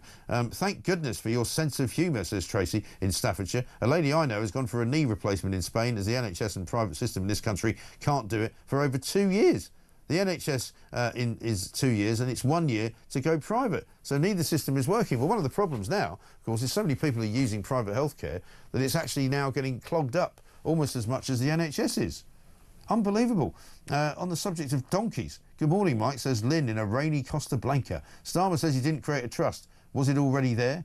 Maybe he added the field to an existing trust, just a thought. Well, no, apparently, according to the people that I've spoken to, if you do what he did, i.e. you buy a property, whether it's a field or a house, and you loan it to somebody, the act of doing that, which you continue to own the property and you loan it to somebody else to live in for perpetuity, that in itself actually creates a trust. So by doing that, you've created a trust. And that means that you don't pay tax on it inheritance-wise. And therefore it is a trust, whether you like it or not. So he can quite rightly claim that he didn't actually create a trust physically, but it's an implied trust, which means that there was a trust created. It's all about, you know, which verb you want to use, whether it's active or passive. Mike, great show. At least I know where the campaign group led by donkeys got their name, says Rich in Cornwall. Yeah. And Peter says, hello again, Mike. The link between donkeys and this dreadful government is priceless. You couldn't make it up. I know. We're going to keep talking about donkeys all the way through until we hear from the Prime Minister later on this afternoon. This is Talk.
Across the UK, on DAB+, on your smart speaker, on your smart TV, and on your side.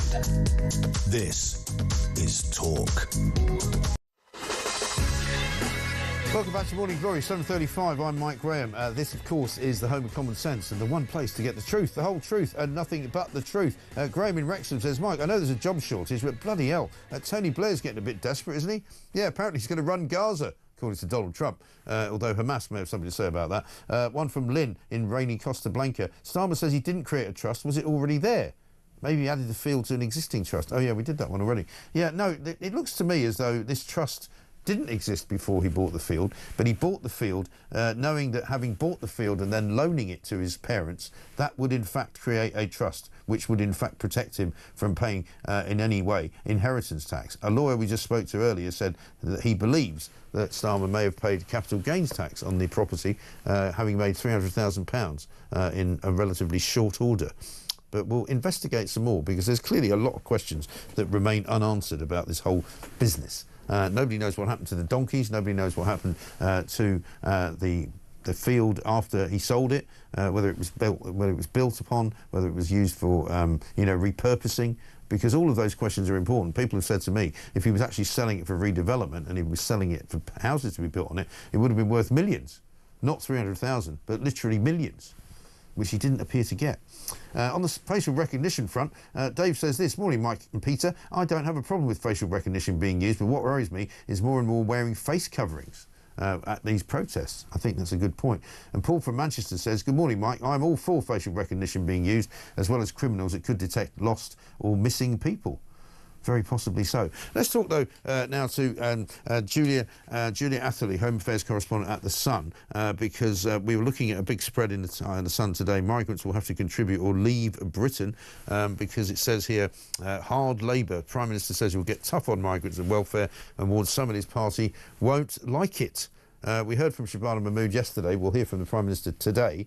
Julia, very good morning to you. Morning. Thanks for having me. Not at all. Thanks for joining us.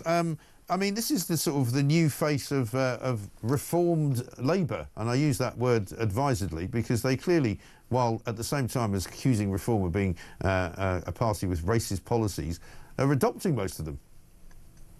Yeah, I mean, so yeah, yesterday we had Shabana Mahmood announce that to get your indefinite leave to remain, you would have to have worked in this country. You'd have to pay national insurance. You'd have to have a high level of English, and you'd have to keep up with the law. And you're right, it's a lot of policies that are borrowed from Nigel Farage's reform. And I also think a lot of those policies are things, especially the high standard of English, that people might think, doesn't that happen already? And crucially, we've spoken about the Boris wave before. Those 1.3 people that came in post-Brexit under Boris Johnson between 2021 and 2024. This won't apply, at the moment, won't apply retrospectively. So those people are still going to be here, and that's still a problem for Labour to face. Sure. And I mean, they're being slightly disingenuous, Labour, as well, aren't they? Because they're making a lot of hay about the fact that, you know, Reform wants to deport your friends, your neighbours, the people that work with you, maybe even your wife or your husband, you know, where Reform have actually said, look, if people are making a contribution to society and they've been living here for quite some time, they're not going to be deported at all. They're just going to look for people who are possibly not contributing to society, who might have been on benefits for a long time, and those are the people that they're actually earmarking for deportation, aren't they?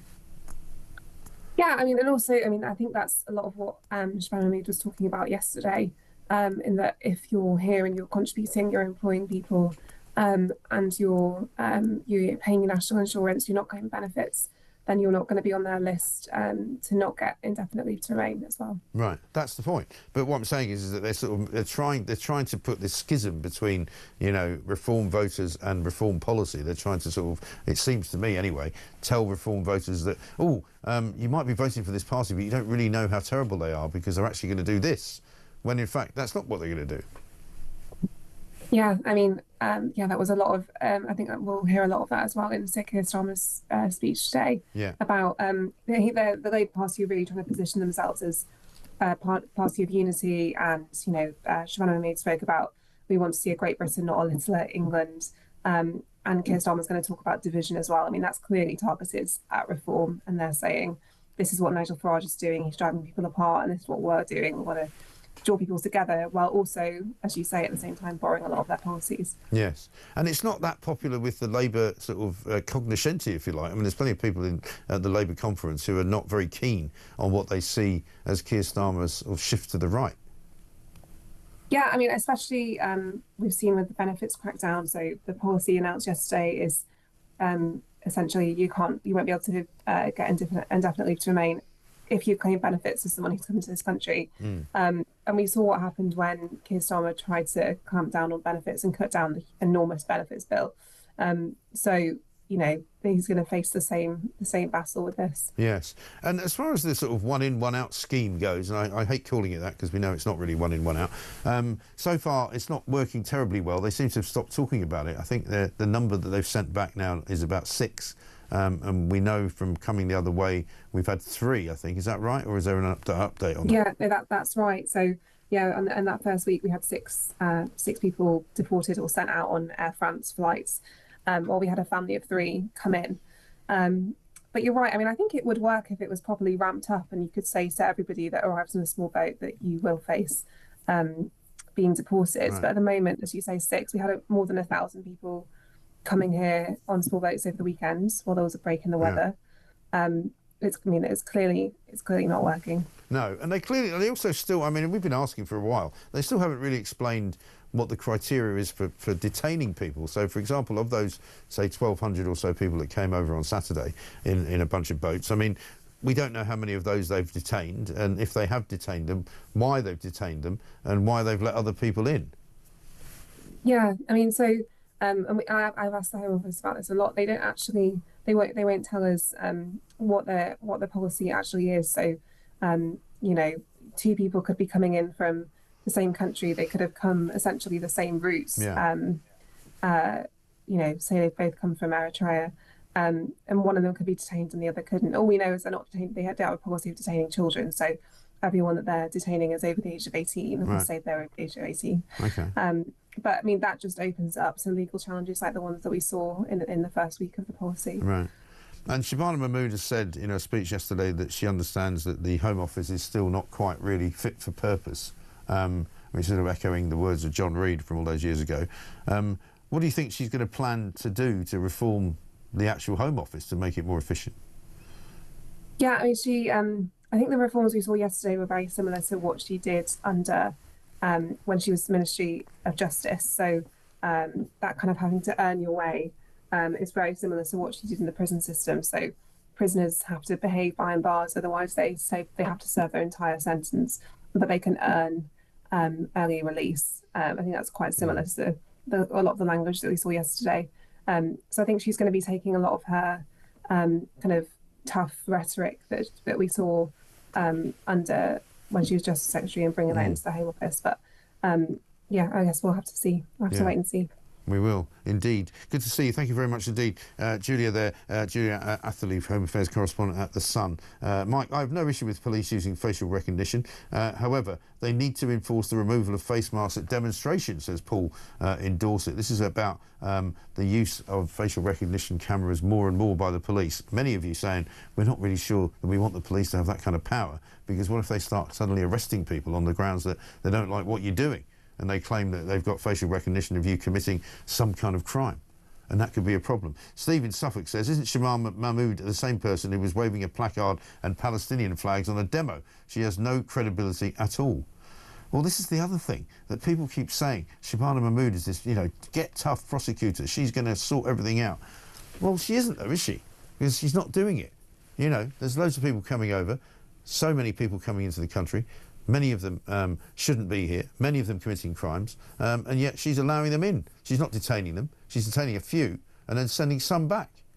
It's not really working. 0344 499 1000. Let's get a voice note from Dan. Good morning, Mike. It's Dan from Kent. Looking forward to a game of Starmer word bingo today. Remember, eyes down, listen out for your key words, which will be Farage, reform, far right, Farage, racist, fixing the foundations, and your bonus words today are donkey and sausages. Great show. Thank you very much indeed. You forgot working people, Dan. You did do fixing the foundations, building. Renewal's the other one he keeps using at the moment, isn't it? It's all about renewal. I wish we could renew the Prime Minister. That would be good. This is Morning Glory. Back after this.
across the UK. On DAB+, on your smart speaker, on your smart TV, and on your side. This is Talk.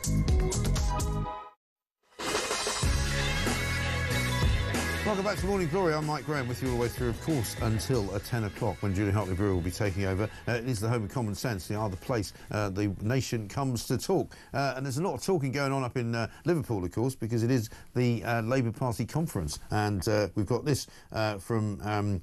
somebody doesn't give a name. Mike, did you say Andy Burnham was in Blair's shadow cabinet and his government? That says it all. He'd be worse than Starmer. Well, no, he was actually in Blair's government. He was a minister, I'm sure he was. Brian in Glasgow says, morning, Mike. Great show as usual. Has Keir Starmer inadvertently told people how to get around paying inheritance tax? Well, there's no question that the implied trust that would appear to be what he's done with this donkey business would, in fact, be set up purely and simply to avoid paying tax. It's not illegal. Absolutely nothing wrong with doing it. It just makes him a hypocrite because he thinks that anyone who avoids paying tax is somehow doing the nation down and is somehow not being patriotic and is somehow not doing their national duty because we all should pay the tax that we owe. But that's not what he's been doing. And it doesn't appear to be that's what Angela Rayner's been doing. And so I would have to ask the question of any cabinet minister that comes on this show, if they ever will, have you got a trust of any kind? Have you put any of your property into a trust in order to avoid tax? Because that would be surely hypocritical, given that you don't think anybody else should be allowed to do it. Let's go live now up to Liverpool, though. Just before we do it, let's talk to Johnny, who's got a voice note on ID cards. Morning, Mike. It's Johnny in the van. Just bringing in on regards to this ID card nonsense. I won't be signing up to it. I'd rather leave the country than sign up to this absolutely ridiculous ID card system. The bigger concern for me, though, is how much is this going to cost? We're skint, absolutely skint, and he's going to throw, I've read articles saying 500 billion at it. I mean, good God, man, these people are just off their trolley, mate. The sooner they're gone, the better. Listen, mate, keep up the good work. Great show as ever. Have a good day, mate. Johnny, thank you very much indeed. Yeah, I mean, they haven't got any money. I don't know where they're finding all this money to do all this stuff that they say they're going to do. My firm belief is that they've floated this idea of an ID card in order to scare everybody into complying with going along with it.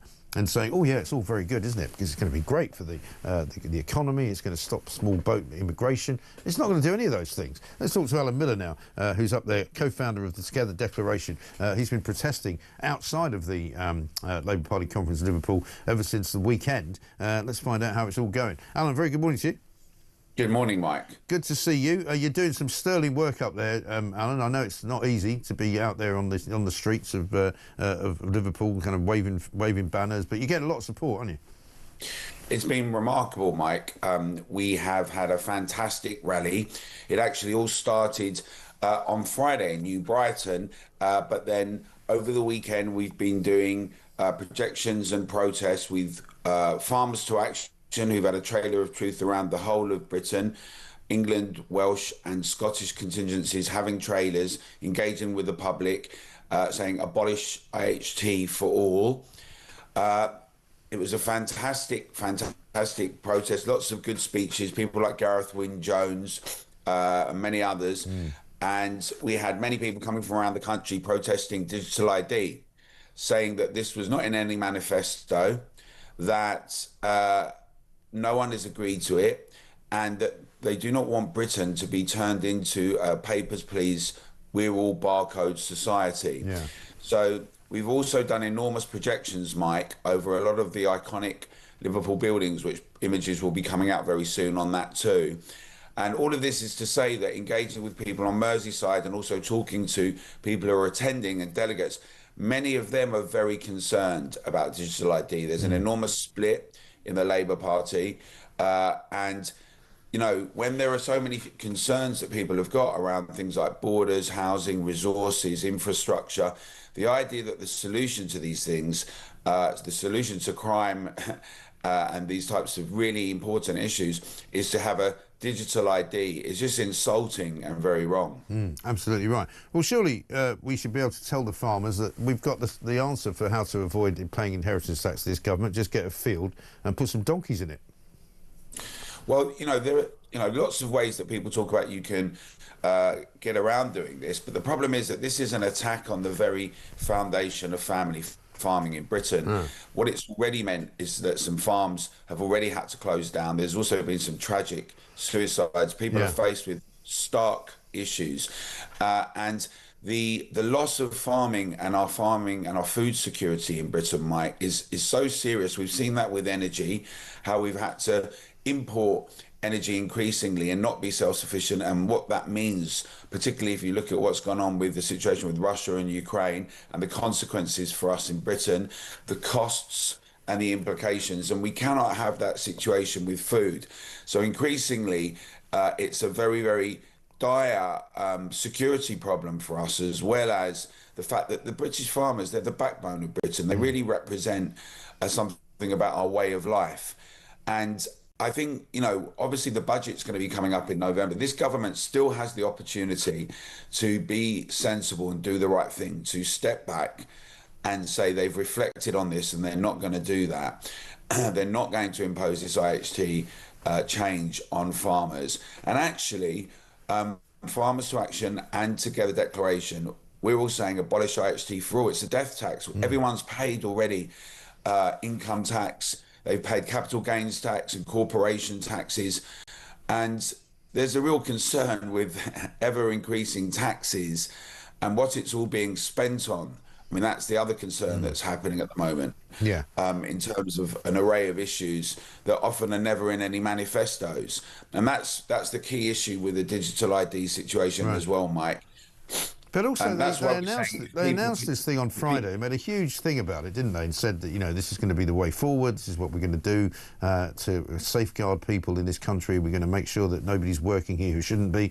But I've not heard anything from any particular cabinet member that since the Labour conference got underway, talking about ID cards at all. Well, they're very embarrassed about this. They've got a huge backlash amongst what you might call the rank and file. And here's the issue. It's all very well putting out press releases or statements, but when you have to actually discuss the merits and the value of something, that becomes much more difficult, because you say, well, how is it going to stop the boats? In Italy, France and Germany, you have national ID schemes, and it's not stopped boats or illegal migrants, quite the opposite. And so as soon as you start presenting something, if you have to discuss it, that's a real problem. So if you look at the actual policy idea around this, it's very vague. It's very vague, and what happens is it's not got real substance. So they're kind of like loose, superficial talking points, but they don't address real concerns. And I think that's really comes to the issue. And that's why we're saying people should get involved, sign the Together Declaration, get involved, become a supporter. Remember, what we're trying to do is to make it very clear in every town, city in Britain that the public is not having this. We've been writing to MPs and councillors. We're here at Labour Party conference talking to people. We are making sure that the public's voice is heard, because, this would completely change the nature of Britain and British society. And there's no going back from it. And so we're not prepared just to let this happen. It's going to continue to fight. And I genuinely don't think they really want to have this discussion, Mike. So, it's a big problem for them. Yeah, it absolutely is. And what's planned for today? I know you've been projecting lots of things onto buildings and things. What's been going on? Yes. So last night we did huge projections, and today there'll be more canvassing, campaigning people outside party conference. There's people leafleting, talking to them, and also with the public, because of course what we've got is a really strong contingency of people across Merseyside, in Liverpool, in New Brighton, in the Wirral, Wallasey, Birkenhead. So we'll be out doing that again with everyone and making sure the no to digital ID message is firmly heard. And we'd encourage all your viewers, Mike, to go to togetherdeclaration.org and show support and get involved and say no to digital ID. Great. Alan, good to see you. Thanks very much indeed. Good luck with it. Very, very kind of you to talk to us. Alan Miller there talking to us from the Together Declaration up there at the Liverpool Conference of Labour. This from Clayton in Dartford. Wasn't Shabana Mahmood talking about safer streets? Wasn't she one of the Labour Muppets who signed a petition to stop the Jamaican gangster Ernesto Elliott from being sent back to Jamaica? I don't know if she was, but certainly Keir Starmer was one of those who signed the paper. Alan in Kent says, if the Labour conference could have been in Blackpool, the donkeys would have had a field day. Keep the pressure on, Mike. Absolutely right. And Paul in Hitchin says, I think you're being unfair to Keith Starlin. I think this field with donkeys in it was a business venture for the release of the donkey sausages. I despair. I mean, I don't blame you. It is absolutely utterly ridiculous, isn't it? Mike, £20,000 back in those days was a lot of money compared to today, says Gary. Well, it was, because what we found out yesterday, amongst other things, was that £20,000 was more than the actual average wage in 1996. So the average wage, believe it or not, I mean, this is where you know where inflation has come from. In 1996, which was just before Tony Blair took over as Prime Minister, the average annual wage in this country was £15,000, right? And so Starmer, who was a lawyer, and by his own admission, a quite wealthy lawyer, because he had £20,000 to spare, as Peter Blexley said to me this morning, who has that kind of money knocking around? Who has £20,000 that they can just go, I know, I'll just buy a field, 7-acre field, put some donkeys in it, because my parents would quite like to have some donkeys. And who, in their right mind, as a working class person, has a field which is that size, so that they can have some pet donkeys? Doesn't sound very middle class to me. It's another complete and utter falsehood that has been perpetuated by Keir Starmer ever since he's been in politics. He makes out that he's something he's not. He's not to be trusted. It's that simple. This is Talk.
Across the UK, on DAB+, on your smart speaker, on your smart TV, and on your side.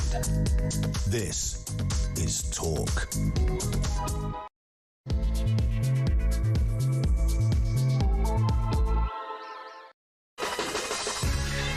Welcome back to Morning Glory. It's coming up to 3 minutes past 8. It is, of course, the final day of September, Tuesday, the 30th of September. I don't know where that September month went, but we are right near the end of it. 1st of October tomorrow, of course. We're smack bang in the middle of Labour Party conference up in Liverpool. We've been talking about that an awful lot this morning because, again, they're fighting like rats in a sack. All kinds of pressure being put on Keir Starmer because he says that he wants to absolutely renew Britain. He says that he doesn't want to be a racist party. He says that he thinks that Reform are not a racist party, but they might have some racist policies, but the people who vote for them probably aren't racist. He's not really very sure. The people who vote for him, of course, don't like him at all. A recent poll done just yesterday says that if the party were asked to pick him as a leader, only 29% of them would pick him. And about 63% would pick Andy Burnham, who, of course, has now stood to the side and said, oh, I'm very much fully behind Keir Starmer. He's the best leader we've got. It's all a bit of a shambles, really. Shabana Mahmood, meanwhile, is still making noises about the far right and all the terrible things that are going to happen if any more freedom marches happen. She says that she's going to stop the boats. It's the most important thing that she's got on her to-do list, but, of course, she's not doing it. And that is the problem. This so-called Get Tough Home Secretary is not tough at all.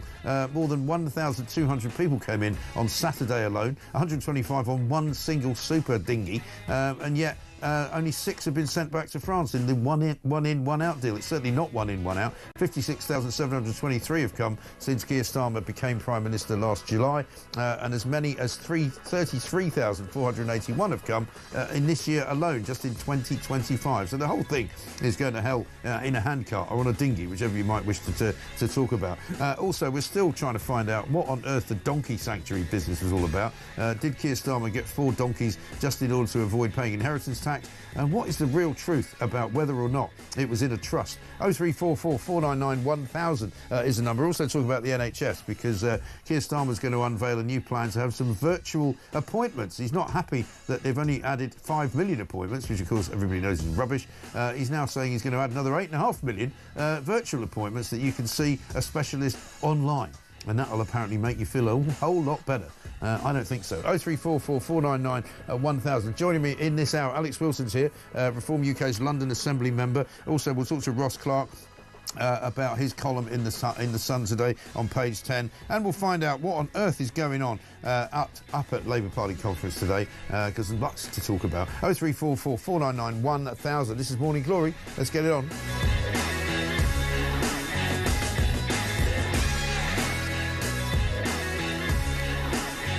Keir Starmer on the front page of Telegraph today saying rebuilding Britain will not be cost-free. Well, that's not very surprising, is it? Let's talk now to Alex Wilson. Very good morning to you, Alex. Good morning, Mike. It's great to be here in the studio. You won't see the dogs going behind me this time. So, yeah, we did bring the dogs with you. Reform UK's sole London Assembly member, but I dare say that's going to change in May when you're building up to quite a big set of elections, aren't you? Well, we've got the council elections in May. Unfortunately, we've still got another 2 years after that to wait for the next London Assembly and mayoral election. Right. But certainly use those council elections very much as a building block for everything we're doing, just like across the country where the membership is off the scale. Yeah. Here in London too, we are growing as a party. We've got branches in place, we're selecting candidates, we're getting ready for those elections, and there are a number of councils where we could well win, and others where we'll hold the balance of power and certainly start representing those people who have been ignored for far too long. Yeah, and for a lot of people, there was some bad news this week where Sadiq Khan came out and said, I think I might run for another term. Oh. I mean, how many more terms can this guy do? Well, he's already in his 3rd term, and yes, that's historic. I was hoping that he might call time at the end of that. But whoever the Labour candidate is in 2.5 years' time, we will put up a very strong candidate. We will be fighting very, very hard and show that we are the alternative, just as we are nationally. Okay, here in London too, we're the alternative to the failing Labour administration. Yeah. I mean, people have sent me memes this morning to say, isn't it funny how Nigel Farage seems to be dominating the Labour Party conference because it's all they're talking about. He doesn't have to say anything and he gets more publicity than Keir Starmer gets. Yeah, it's almost as if he's a bigger feature of the Labour conference and indeed the Lib Dem conference than he was of our own conference, exactly. Which is quite remarkable, which shows we are setting the agenda on all these key issues. You've seen the Home Secretary yesterday announcing a very much watered-down plan to deal with ILR, which sounds good in principle. Of course, it's not racist when she says it. It's only racist when we say it. But that's the weird thing, isn't it? Because her plan won't tackle those that are already here. It won't tackle the Boris wave, which is where we've come. 3.8 million people have come since the referendum. on current trends, would expect almost 1 million to qualify for ILR and then qualify for benefits. Yeah. But Shabana Mahmood's plan won't touch a single one of those. Because this all started, didn't it, with Keir Starmer's interview on Sunday with Laura Kuenssberg, when he said that he believed that basically Reform's policy on, removing people was racist. But then when he was pressed on it, he said, well, I don't think the people who are voting for Reform are racist. I just think they're frustrated. And you kind of go, well, and people have been putting this to both to him and to other Labour cabinet members since then. Well, if you accuse a party of being racist, how can you say that the people who vote for that party are not racist? You've either got to go the whole hog, which they obviously don't want to do, or you've got to retract the first bit, haven't you? Yeah, you'd have thought so. But it shows that they've run out of ideas, they run out of steam. All they can resort to is name-calling. And whether it's calling us racist, calling us far-right, calling us divisive, all these things that the Labour cabinet ministers are calling us. Sadiq does it to me as well. Yeah. And it just shows they've got nothing positive to say, whereas we're trying to offer an alternative to the two main parties, something different that people can get behind. And we want to talk about policy. There's enough in politics to discuss about the merits of policy without having to resort to this name-calling. It just looks so childish and pathetic. It really does. Let's have a look at what Shabana Mahmood said about the price that we will pay, I presume she means we collectively, if they fail on the small boats. When people see small boats arriving on our shores, they see a country that has lost control. When they hear of widespread illegal working, undercutting British workers, they feel the system is rigged. And when they see crime unchecked on unsafe streets, they feel fearful. This was the inheritance that the Conservatives left behind for us. And their current irrelevance is the price that they have paid. So it now falls to us to rise to this challenge. If we do not, our vision of an open, tolerant and generous country will wither. And where we fail, others will succeed. She's basically saying there that they've inherited this terrible problem from the Tories, who have now disappeared into oblivion, which is true. But she's not actually addressing the fact that they're not stopping the boats. This idea that, this tough woman has come in, we were told that this was, somebody who meant business. She'd done a great job in justice. I never quite bought that because, in my view, she hadn't done a great job in justice. She hadn't done anything other than let a load of people out of prison who had then committed a load of crime and then had to all go back again. So, her sort of modus operandi, if you like, is questionable at the very least. But she's basically saying that we have to stop the boats without actually having a plan to stop them. Yeah, well, it's great that she's talking tough, but it's only a start, and it's something that I don't think she'll get the Parliamentary Party behind her, because we know what the Parliamentary Labour Party is like. They wouldn't even reduce an increase in benefit spending, so they're certainly not going to be willing to actually tackle this problem in migration. And talk tough, yes, inherited a system in chaos in the Conservatives, but well over 50,000 additional crossings since this government came to power. About 37,000 this year alone.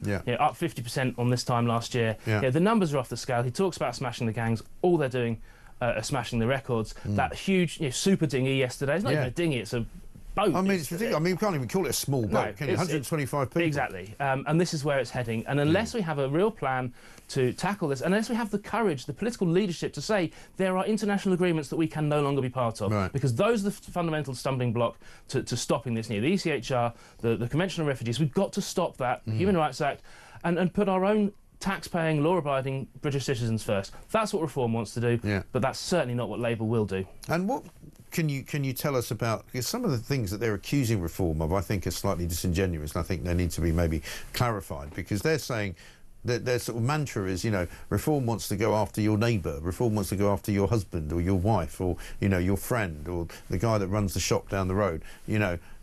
My understanding of your policy, and tell me if I'm wrong, is that you're not going to deport people who are contributing to society. You're not going to deport people who have been living here, quite legally and contributing and paying taxes and working and all of that. You're looking at deporting people who are not doing those things, right? Exactly. It's primarily about tackling the Boris wave, and it's also primarily about those that want to come here and reside on benefits. If you're going to be working hard, earning a reasonable salary, paying tax, contributing, speaking good English, having a clean criminal record, and contributing to the country, to the economy, to society, then of course you will stay. There will continue to be pathways to citizenship as well.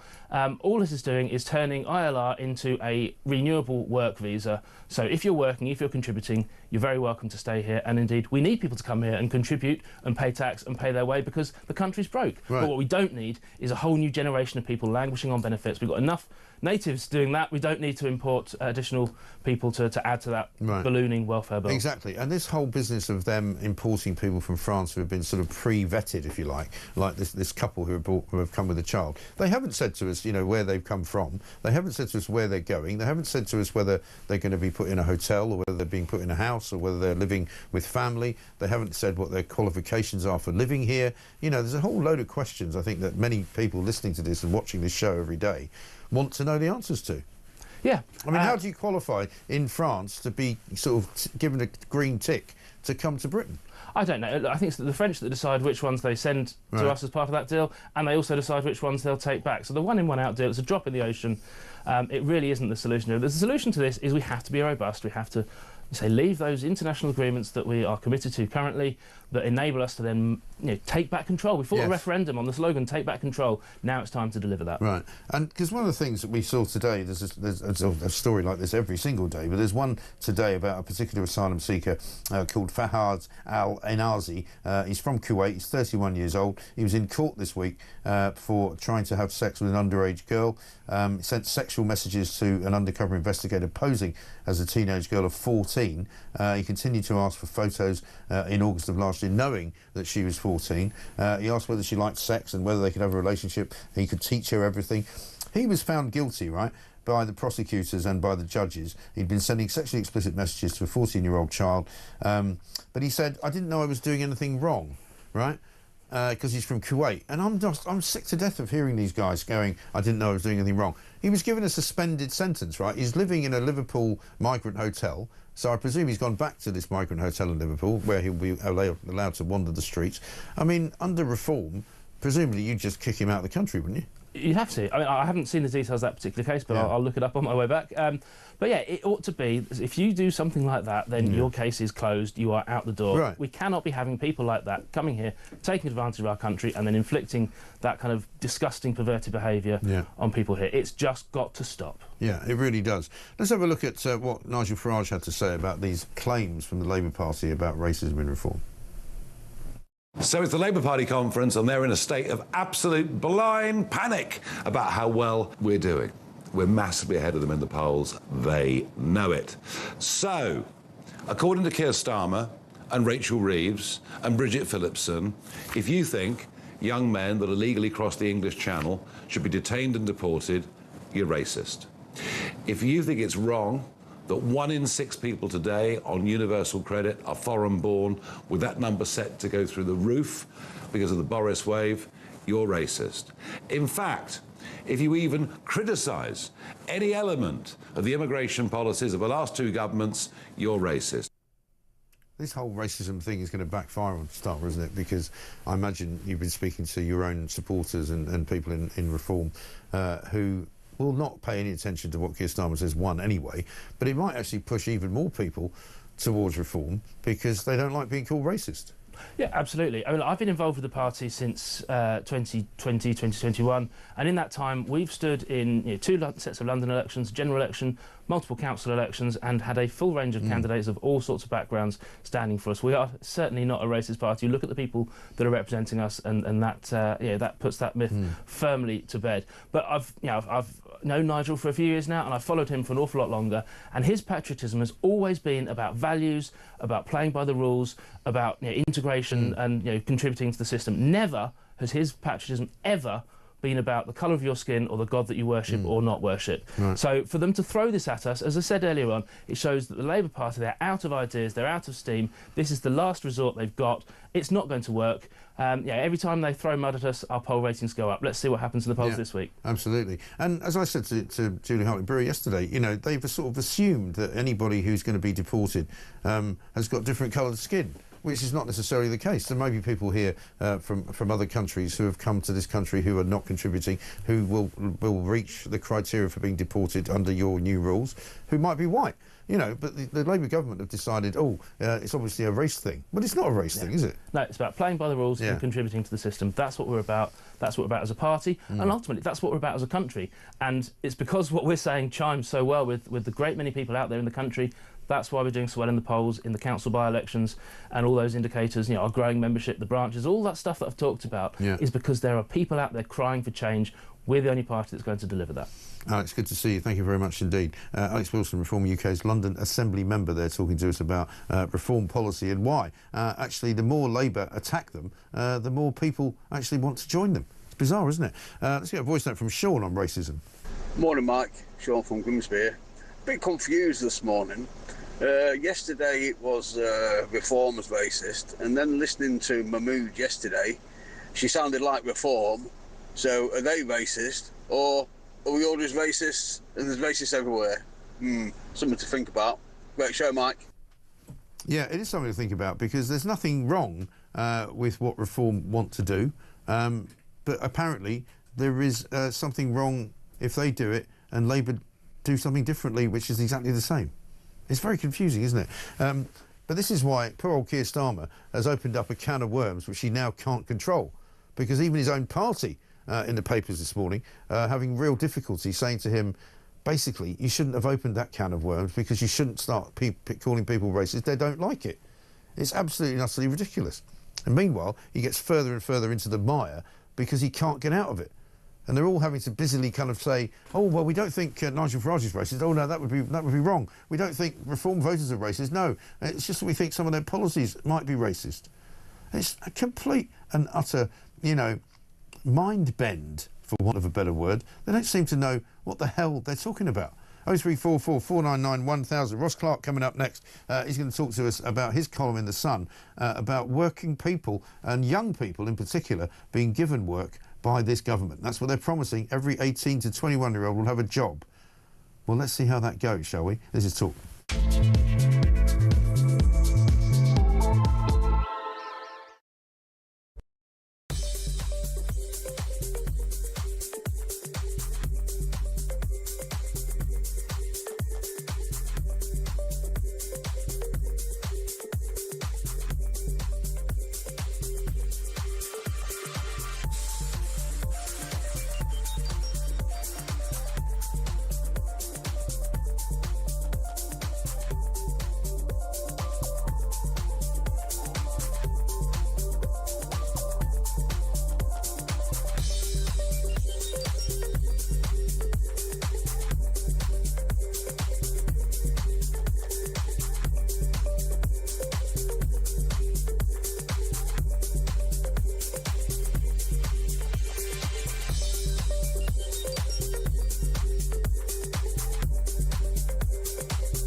Like the people that did an Epping, you're called far rights.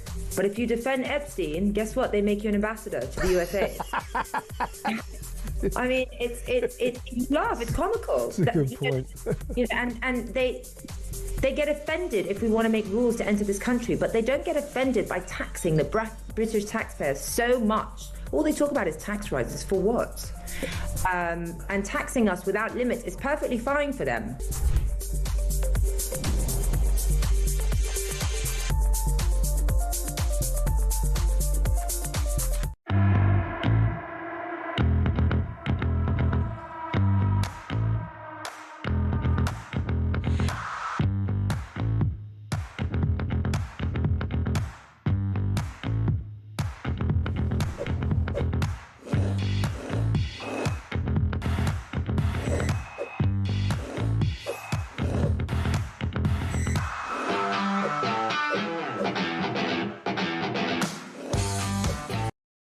Across the UK, on DAB+, on your smart speaker, on your smart TV, and on your side.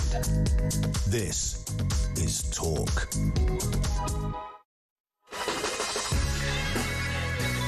Welcome back to Morning Glory, coming up to 23 minutes past 8. This, of course, is the home of common sense. We are here at Talk for your delectation all the way through till 10 o'clock when it's time for Julie Hartley-Brewer. Kenny in Oldham says 4 donkeys in, 4 donkeys out. Total balance. What's the problem? And John says, top of the morning, Mike, I live in Blackpool, and this summer I noticed a couple of donkeys confused and lost. They were unsure in which direction to go. One was called Flip, and the other was called Flop. Were these Starmer's donkeys? You may well ask. I wouldn't be at all surprised. An inheritance tax on farmers is to stop people purchasing land to evade tax. Isn't that what Starmer has done with his donkey field, says Paul. Well, I do wonder. This is why I don't want to let go of this story, and I do want to make sure that there are questions that are answered by the relevant people. Because at the end of the day, if that's what he's done, and he's clamping down on other people for doing it and making it sound as though they're committing some kind of crime by avoiding paying tax, then he is the world's biggest hypocrite. And of course, that's not what people like. People don't like hypocrites. Speaking of which, let's talk about Rachel Reeves, because she's on the page 10 feature page this morning, written by Ross Clark. Reeves is right. Our young people do need help to find work, but they need it now. She's called the worst Chancellor in history. She's one of the most unpopular Chancellors in recent memory. She's standing in front of their new slogan, which is Renew Britain. I'm not quite sure exactly what they're renewing, but they came out at the weekend and said that basically they're going to offer a youth guarantee that every teenager from 18 to 21 years of age who hasn't been in work for 18 months or more will be given some kind of work placement to help them get into work, and they might even be punished by not being given benefits if they've been on benefits for too long. Let's find out whether Ross thinks that's going to work or not. Ross, a very good morning to you. Good morning, Mike. So, you're in favour of young people being given help to find work, but I'm not sure this actually will help them to find work, will it? No, I mean, you know, it's absolutely the right problem to be tackling. As 1 in 8 16 to 24-year-olds are classified as NEETs. That's the acronym, not in education, employment or training. So it's a very serious problem, and you know, these are people who should be starting out on rewarding careers, and instead they're just sort of apparently idle, doing nothing. So she's absolutely right to be tackling this issue. The trouble is that some of her other policy and some of the government's other policies are sort of working in the other direction. Right. Last budget, she increased the employers' national insurance contributions. Employers warned at the time that would lead to fewer jobs. And what's happened over the first year of the Labour government, the number of payrolled jobs fell by 142,000. Yeah. Well, you know, that doesn't make it easier for young people to get a job, does it? I mean, these are the jobs that have been lost are particularly those at the sort of beginner's end, if you like, you know, catering and retail and so on, the sort of jobs, you know, particularly part-time jobs, because the, you know, the threshold for paying national insurance was reduced from 9,000 to 5,000 a year, which has brought a lot of part-time workers into the net, and a lot of the jobs that have been lost. Yeah, exactly. Well, I mean, it's rather like their initiative at the back end of last week to say that they wanted to pump millions and millions of pounds into sort of regional towns and cities so that they could rebuild their economies, and they were particularly keen on promoting pubs and particularly keen on, you know, starting up small businesses in high streets and things. And it's like, well, hang on a minute, you just spent the best part of the last year closing them all down. You know, pubs are closing at a rate of knots because of the national insurance hikes. Restaurants locally are closing down. shops in local high streets are not able to pay the high rates of business tax, the business rates that they're being charged. And then suddenly they've gone, oh, but we want to save the local economy. Well, you've already killed it. Well, exactly. It's a case of unjoined up government, isn't it? You sort of destroy things on the one hand and then sort of come up with some sort of fairly feeble initiative on the other hand. And I'm sure that, this is worry that Reeves's efforts to get youth back into work is going to, go exactly the same way. Well, that's the problem. And, looking at your piece in which you describe what they're likely to be expecting to happen, they say that anyone who's waiting for more than 18 months to get a job will be helped into some kind of work placement. But that's not the same as a job, is it? They're promising jobs, but they're not delivering jobs. They're saying, oh, you'll get a work placement, which could be for a week, it could be for 2 weeks, it could be for a year. We don't really know. We don't know if it's going to be paid. We don't know if the benefits are going to stop. There's, again, like all Labour policies these days, it seems to have more questions than answers. Well, exactly. I mean, it is rather short on details. As you say, a work placement could be a week's work experience, then you're back on benefits and so on. That's not exactly what young people don't need. But it's worth looking back to John Major's government in its last years. Tried an experiment, 2 pilot schemes where they, people on unemployment benefit were forced to take up a workplace. Well, I say forced, I mean not forced labour. I mean they would lose their benefits if they didn't take up the offer, and it had a miraculous effect actually, because nearly half the claimants just stopped claiming. Some actually went out and got a job. Others just stopped claiming. You think, why are they stopping claiming? Of course, some of them would have been working anyway, were claiming unemployment benefits fraudulently on the side. Some possibly didn't even live in the country, and we had that Bulgarian gang, didn't we, last year, who were jailed for embezzling millions of pounds of benefits while not actually living in Britain. Well, they had about 72 different accounts going, didn't they?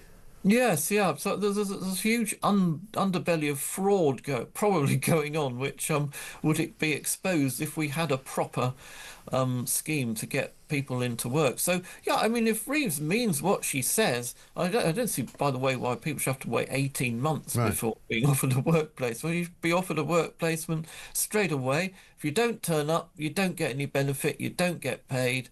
And I think that would have a miraculous effect on youth employment as well as on, the public purse. Yeah, but of course the other thing that people have mentioned to me is that in addition to trying to help local British youth to get work, she's also encouraging European youth to come and work in Britain as part of a sort of freedom of movement business. So clearly the two policies are going to be at odds with each other, aren't they?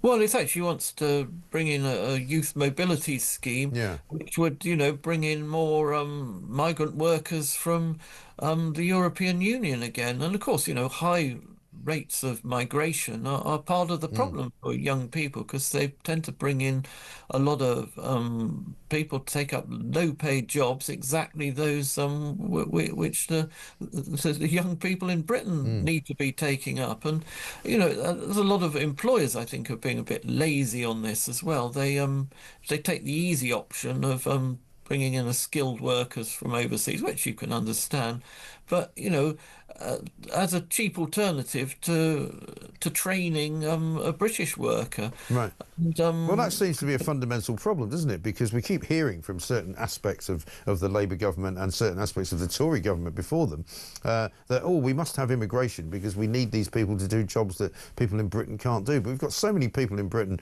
not working now who don't seemingly feel the need to work because they're quite happy living off the benefit system because it doesn't pay them to go back to work. It's an unworkable model in the long term. You can't keep importing people, paying them less money and waiting for them to disappear off back home at some point, while at the same time giving benefits to people in Britain to stop them from working.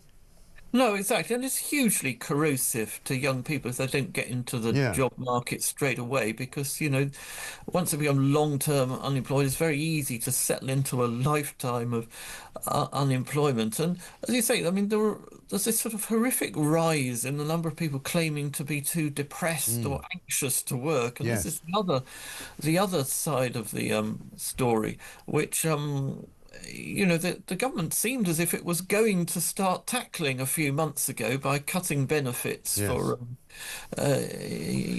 out of work benefits, particularly those who've been signed off on the sick. But of course, the government pulled back from that when the backbenchers sort of rebelled and sort of said they wouldn't tolerate any kind of benefit cut whatsoever. So I despair a little at the chances of the government actually making meaningful. Well, yeah, because nobody who is suffering from anxiety and who is off work as a result of that will be given any kind of encouragement to go back to work at all. Apparently they're going to leave them be. They're just going to let them suffer from anxiety and not even help them, which is kind of mad in its way. And another story I've got in the Telegraph here says that basically the pledge to tackle youth unemployment will target just 1 in 20 young people who are currently out of work. So they're not even literally tackling what they say they're going to do.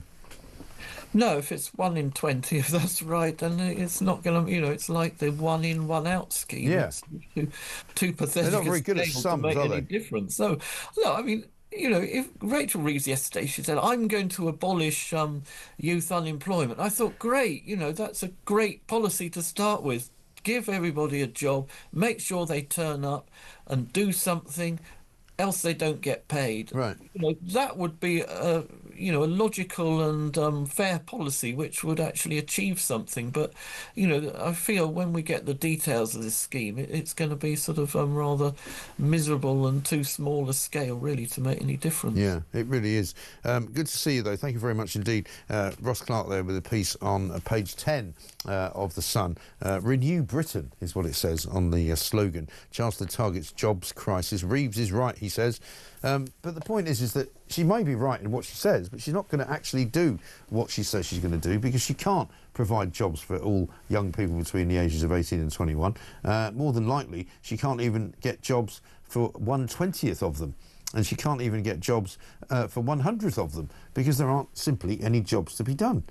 Absolutely ridiculous. That sign, says John in Maidstone, should not say Renew Britain, it should actually say Ruin Britain. I think that's probably right. And one from Michael in Birchington in Kent says, great show, Mike. Ray Starmer's donkeys. It explains why he doesn't know his ass from his elbow. Great work.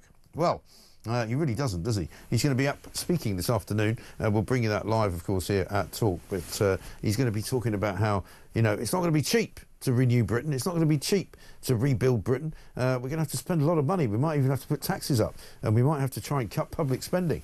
Well, you're going to have to do all of that, matey, if you think you're going to make an actual success of the job that you're doing, which even most people in the Labour Party don't believe you're doing right now. 29% only of people in the Labour Party think that Keir Starmer should actually be in charge of the party. They'd rather have Andy Burnham, unbelievably. Let's have a look and see what the Sun Letters page is saying. Letters from the Sun, the page where you tell Britain what to think. For more, visit thesun.co.uk. Anthony in Doncaster says, when I see the current government wrapping themselves in the Union flag, I don't know whether it's a laugh or cry. For years, the Labour Party has only answered to one coloured flag, and that is a red one. It always reminds me of the words of one of our greatest writers, Samuel Johnson, in 1775, when he said, patriotism is the last refuge of a scoundrel. Never were truer words spoken. Well, I disagree with that, actually. I think there's nothing wrong with patriotism. I think fake patriotism is something else, which I think is currently practised by this Labour government. George in Romford in Essex says, calling a reform policy racist probably offends millions of ordinary people, but that is exactly what our Prime Minister is doing. He just does not understand the seething anger at his party's inability to control illegal migration or the rising cost of living. He is incapable of picking a winner in a one-horse race. Clive in Cornwall says this, the Prime Minister pledged to do whatever is necessary to get a grip on our borders. As usual, to create the illusion that he has a plan, he reeled off a number of ideas that would solve the problem. Now, he desperately calls Nigel Farage's policies racist. Is that really the best he can do? He is out of his depth. People not happy with Keir Starmer. I don't see really, apart from the most ludicrously kind of indentured hacks who are so loyal to Keir Starmer and the Labour Party that they'll never say anything against them, those are the only people now who say Keir Starmer's any good. Most people can see that he's not just not any good, he's actually now damaging the country. It's as simple as that. Coming next, we're going to talk to David Burek and find out what he has to say about Rachel Reeves' plans for the budget. And also, we're going to be talking as well to the Donna Harvey over in the United States of America. This is Talk.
Across the UK, on DAB+, on your smart speaker, on your smart TV, and on your side. This is Talk. Welcome back to Morning Glory, 8:39 I should say. Good morning, Mike, says Don in Stalybridge. I think you'd stop a lot of fraud in unemployment if they had to go and sign on at the job centre every week like they used to do. Yeah, do you not have to do that anymore if you're unemployed then? You don't have to actually go and physically see somebody. I thought you did. Mike, here's one for you. How about if you receive benefits, you can't vote? Might change the backbenchers' minds, says Dave in Dorset. Yeah, well, that might well do. Because at the end of the day, surely to heavens, they've got to reform the welfare system. They've got to get to grips with the numbers of people, particularly young people, who have never had a job and who have never got really any inclination to get a job. And that is part of the problem. Let's talk to David Burek now, though, who's going to tell us what he makes of the way the markets are responding to Rachel Reeves and what her plans are coming up to that big budget in November, which, of course, is coming near the end of November, November the 26th. Quick voice note from Brian first.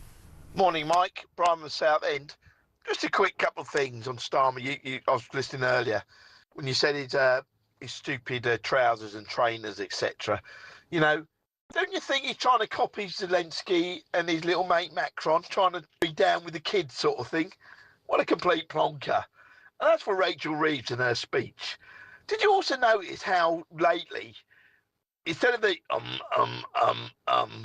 sort of way they speak, they're all trying to speak like Tony Blair used to do his speeches for, you know, 3 words and then a pause.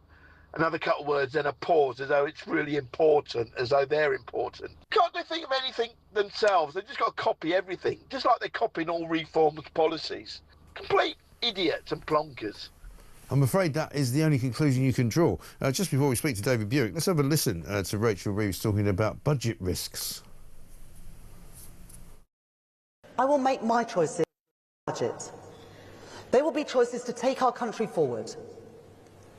And whatever tests come our way, whatever tests come my way, I make this commitment to you. I will take no risks with the trust placed in us by the British people.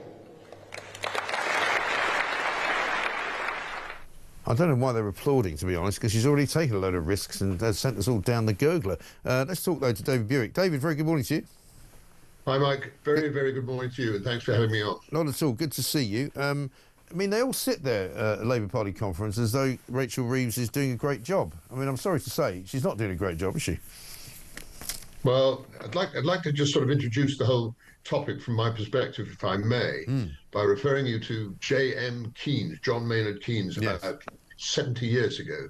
And he's talked about animal spirits being downbeat. Well, that's where we are today. And the reality check that she has to have is, firstly, there are 9.2 million people economically inactive. That is a cost of enormous magnitude. The total public sector cost at the moment to this country is £303 billion a year. We also have 3 million people who are permanently sick. That is currently costing us £40 billion a year. And I'm told by 2035, Mike, that will be £80 billion a year.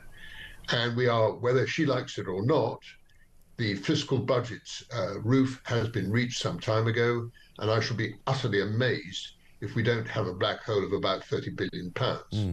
The one thing this government will not do is face reality, is we cannot sustain a public sector of this magnitude, and that cuts need to be made, have to be made, and as you and I both know, won't be made in any meaningful way. They couldn't even get 5 billion cut through from welfare the last time because of the left, and the situation is not going to improve. So you and I both know that what we're going to get is taxation. What we don't know is exactly what it's going to be, but it will be spiteful, which it always is with Labour. It will be almost certainly VAT at something like a certain percentage on what we're going to do with private healthcare and also with the financial services industry. I fear that they're going to absolutely clatter the banks who've taken 15 years to recover. And that is the last place you should have a windfall tax, because lending will stop. Any kind of creation of giving people the opportunity of building their businesses up will contract. And it's a thoroughly unpopular situation. Okay, we had COVID, we've had Brexit, we've had inflation, we've had Ukraine, all kinds of things. But growth is absolutely anemic, has been for years. And unless she stimulates business, industry, and commerce, we are in a very bad place. Yeah, I fear that you're absolutely right, because there isn't really anywhere for her to go, is there? I mean, but I mean, we've learned over the course of the last, I don't know, 3 or 4 months, that so much money is going out on the migrants in terms of paying for hotels, paying for taxis for them, billions of pounds going there, you know, paying for doctor's appointments, paying for everything that they get for free. And surely, to heavens, that must be a place that they could look to make some savings and get rid of some of these people, but they won't do it. No, and they won't do it. And Ross Clark's comments, which I found fascinating, this business of, you know, getting people into work, maybe sometime, maybe at a cost, but we don't know, and anybody who's on anxiety leave won't get anything. I've never heard such nonsense. We have to have something that starts now. Unfortunately, employers have been clattered with this national insurance contribution, and they're folding their arms, and their body language that says we're not going to employ people in the current climate because everybody's mood is down. And I spoke about 6 months ago to Andy Haldane, who was the former chief economist at the Bank of England and then went on to the Royal Society. And he made a comment to me which has stuck with me ever since, is if you're going to make economy lift, you have to have risk takers. And if you don't take a risk, and in our case, it's got to be stimulating business by giving them tax incentives where they can do things, cutting nonsense out like stamp duty. We're the only major bourse in the whole world that charges stamp duty. And to be even second to the United States is an absolute miracle, even though we're losing our way. Unless they learn very quickly that you've got to take risks and that you've got to stimulate business, you will not see money going into the exchequer at an increased level that we need. We need to have GDP, Mike, not at 0.3% that came in this morning for the last quarter, down from 0.7%. The largest G7 increase in growth? I don't think so. And that's really where we're at the moment. And we need it now, not futuristic, now, and we must have the budget coming up with really tough cuts in expenditure, and I fear it's not going to happen. No, I fear it's not going to happen as well. David, good to see you, though. Thank you very much indeed for talking to us. David Buick there, giving us the benefit of his experience in all of this, financial advisor and markets commentator at Aquis Exchange. Coming next, we're going to be talking to David Davis MP about Lucy Letby, and also we'll find out what's been going on in the world of sport. This is Talk.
So the picture being painted is, we're intolerant people, we're overrun with immigrants, we think badly of foreigners and people that don't speak our language and all of that kind of stuff. The picture that comes out from the poll is quite the opposite. People like to be in a multicultural country. They do feel secure in their homes and in their neighborhoods and stuff like that. We understand that immigration has benefits. We just want to see it controlled. And I think that's all very understandable.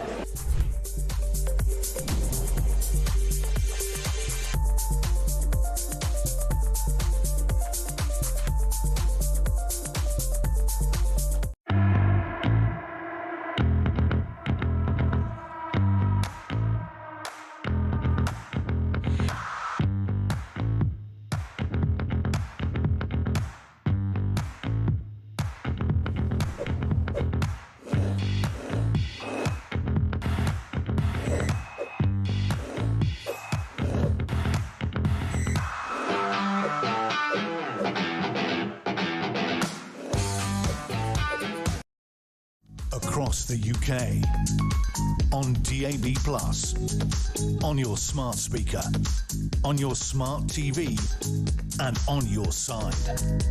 This is Talk. Welcome back to Morning Glory. I'm Mike Graham with you all the way through until 10 o'clock. Bit of breaking news for you. The latest ONS figures show the UK economy, as you heard from David Buick there, grew by 0.3%. In April to June of 2025, unrevised from the previous estimate and much lower than 0.7% in the first quarter. Business investments also down 1.1%, while the underlying current account deficit widened to 23.8 billion.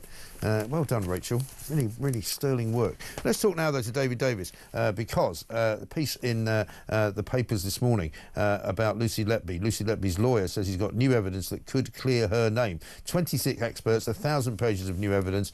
She is a broken woman, says the barrister, who is, of course, a man we've had on this show, Mark McDonald. David Davis, who's been fighting the fight for Lucy Letby as well, is here. David, very good morning to you. Good morning. Good to see you. Thanks very much for joining us. What is this new evidence? I don't know whether you've seen it, and who are the new experts? Well, I haven't seen the new evidence you're talking about, but there is just so much evidence. I mean, the reason I took up the Letby case in the first place was that after I just mentioned it in Parliament, no more than that, I had 16 world-class experts, one Nobel Prize winner amongst them, get in touch and say, well, I don't know whether she's innocent or guilty, but I do know that the bit of evidence here that I know about is rubbish. Yeah. You know, 16 different times. And we keep seeing this every time we take a piece of supposedly critical evidence in the case to a world-class expert, whether it's Xu Li or whether it's the past president of the Royal Statistical Society or any of them. They say, oh no, this is wrong. They've misinterpreted, they've misunderstood it, they've presented, and that's what we're seeing over and over again. So, you know, I am optimistic that the CCRC, the Criminal Case Review Commission, will pass this back to the Court of Appeal. That's what it ought to do. And I think there's the burden of so much evidence now that it will be peculiar if they didn't pass it back. No, indeed. I mean, so far, though, they've sort of hidden behind this, you know, well, there isn't really anything new, so we're quite happy with the first trial and we don't really feel like there's any need to have another trial, never mind an actual appeal. I mean, so how can you convince them otherwise? Well, I think two things are happening. I mean, firstly, the sheer burden of evidence, which Mark McDonald's obviously been talking about. But the other thing is this, that in the last year, what's become apparent is our method of handling miscarriages of justice is a disaster. I mean, you've had Andrew Malkinson, who was convicted of rape 17 years or so ago. 3 or 4 years after he was convicted, they found DNA evidence actually proving that he was innocent. You don't often find it as clear as that. It still took another 13 years to get him out. We've had Peter Sutherland, who was in for 38 years before he was exonerated, time and time again. And the CCRC has been falling down the job, which is why it's got a new chairman in Vera Baird, it's got new people, and it realises it's got to prove that it knows what it's doing. It proves that it's up to the job. And I think Lucy Letby is going to be one of the first cases where that happens. Yeah. And I mean, are you one of those who thinks it should be a retrial or it should be an appeal? Is there a preference for that? I think it probably has to be a retrial. I mean, you've got so many, and look, you've got other interests here which are incredibly important. The interests of the parents who will want to know the answer properly, not just well, we got it wrong last time. They'll want to know the answer properly, and I have some sympathy with that. So it needs to be a retrial, I think, but a retrial with proper experts. I mean, the truth of the matter is that the supposedly expert witnesses who gave evidence in the original trial really weren't as expert as perhaps the jury thought, and we have to have proper, literally world-class experts in front of a jury. Yeah, and also, funnily enough, since this particular trial took place, there's been a whole slew of information that's come out about different maternity units around Britain, which have sadly seemingly got an awful lot in common in that they're very much underperforming and in some cases deadly. Yeah, I mean, that's exactly right. I mean, there are three big policy things that will come out of this if we succeed. One of them is, can the health service heal itself? When it makes terrible errors, does it actually look at the cause of the error and put it right? And look, is this happening elsewhere? Or does it scapegoat somebody? And I'm afraid the truth of the matter, it's not just in Britain, by the way, but the truth of the matter is that typically big organizations like the health service tend to scapegoat people and sort of defend themselves, not defend the interests. Now, that means that there are literally hundreds of children who have died, probably unnecessarily over the years, because we haven't fixed the system before. And this is, in many ways, is not a new thing. I think even Jeremy Hunt recognized it when he was health secretary. So, in the interests of all the as yet unborn children who go through neonatal units, we need to fix this. Yes, and I think many people now who previously might have not agreed with that point of view, I think have sort of now come around to it. And I think I'm one of them, actually. I think, why not? Yeah. Every day, literally walking down the street, whether it's in my constituency or over the weekend in Hereford or whatever, people come up to me and say, you've changed my mind, Mr. Davis, or thank you for what you've done, because the world has gone from thinking Lucy Letby is a monster, and I think, a year or so ago, a bit more than a year ago, I was in that category. I thought, well, she's in the right place. And it's now flipped around and thought, actually, no, this is wrong. Something terrible's happened here. And I think that's a very, very common view. Probably 3/4 of the population now think that. Yeah, I think so. Well, David, good luck with it. Thank you very much indeed. David Davis there, fighting for Lucy Letby to get a new trial. And just to have a proper series of experts look at exactly what happened and what she's accused of doing, and who knows where that could lead. 0344 499 1000. We'll take your calls on that, of course. Coming up right now, though, let's do 90 minutes in 90 seconds. 90 minutes in 90 seconds from The Sun. And here's Justin Allen, Chief EFL Writer at The Sun. It's the return of Jose Mourinho. Very good morning to you, Justin. Yeah, good morning, Mike. Yeah, just imagine you're Enzo Maresca. You've only won one in the last 5 games. You're under a little bit of pressure. The fans are restless, and almost coming back like the ghost of the Christmas past is none other than Jose Mourinho.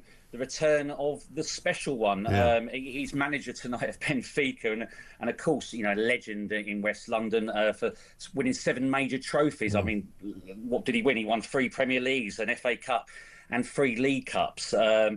And he called himself the special one, and he backed it up, and it paved the way, didn't it, for 20 years of winning trophies. And even managers like Ancelotti, Conte, Tuchel, Di Matteo, Gus Hiddink, they've all won silverware.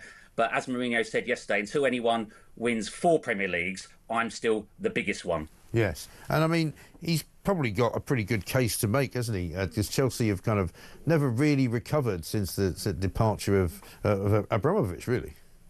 No, that's right. I mean, since Abramovich, they had a couple of years of not winning anything. Of course, they have had a bit of an upsurge recently by winning the Europa Conference League. Although you'd expect them to win that.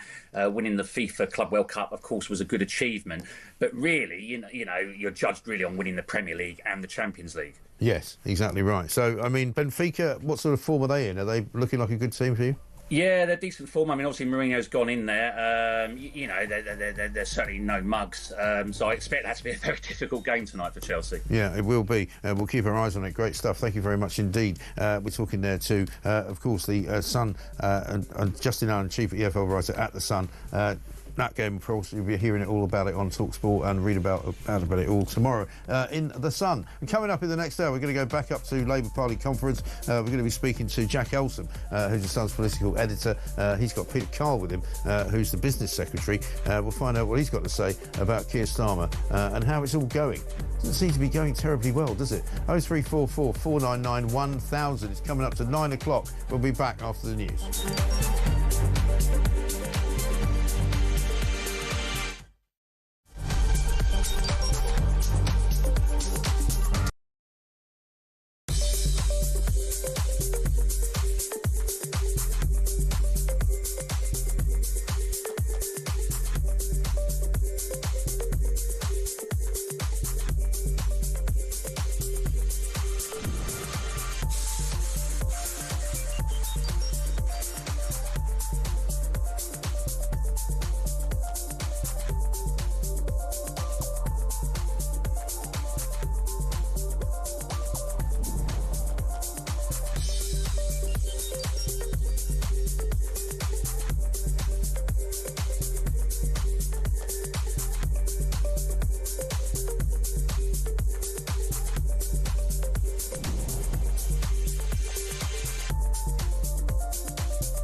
across the UK, on DAB+, on your smart speaker, on your smart TV, and on your side. This is Talk.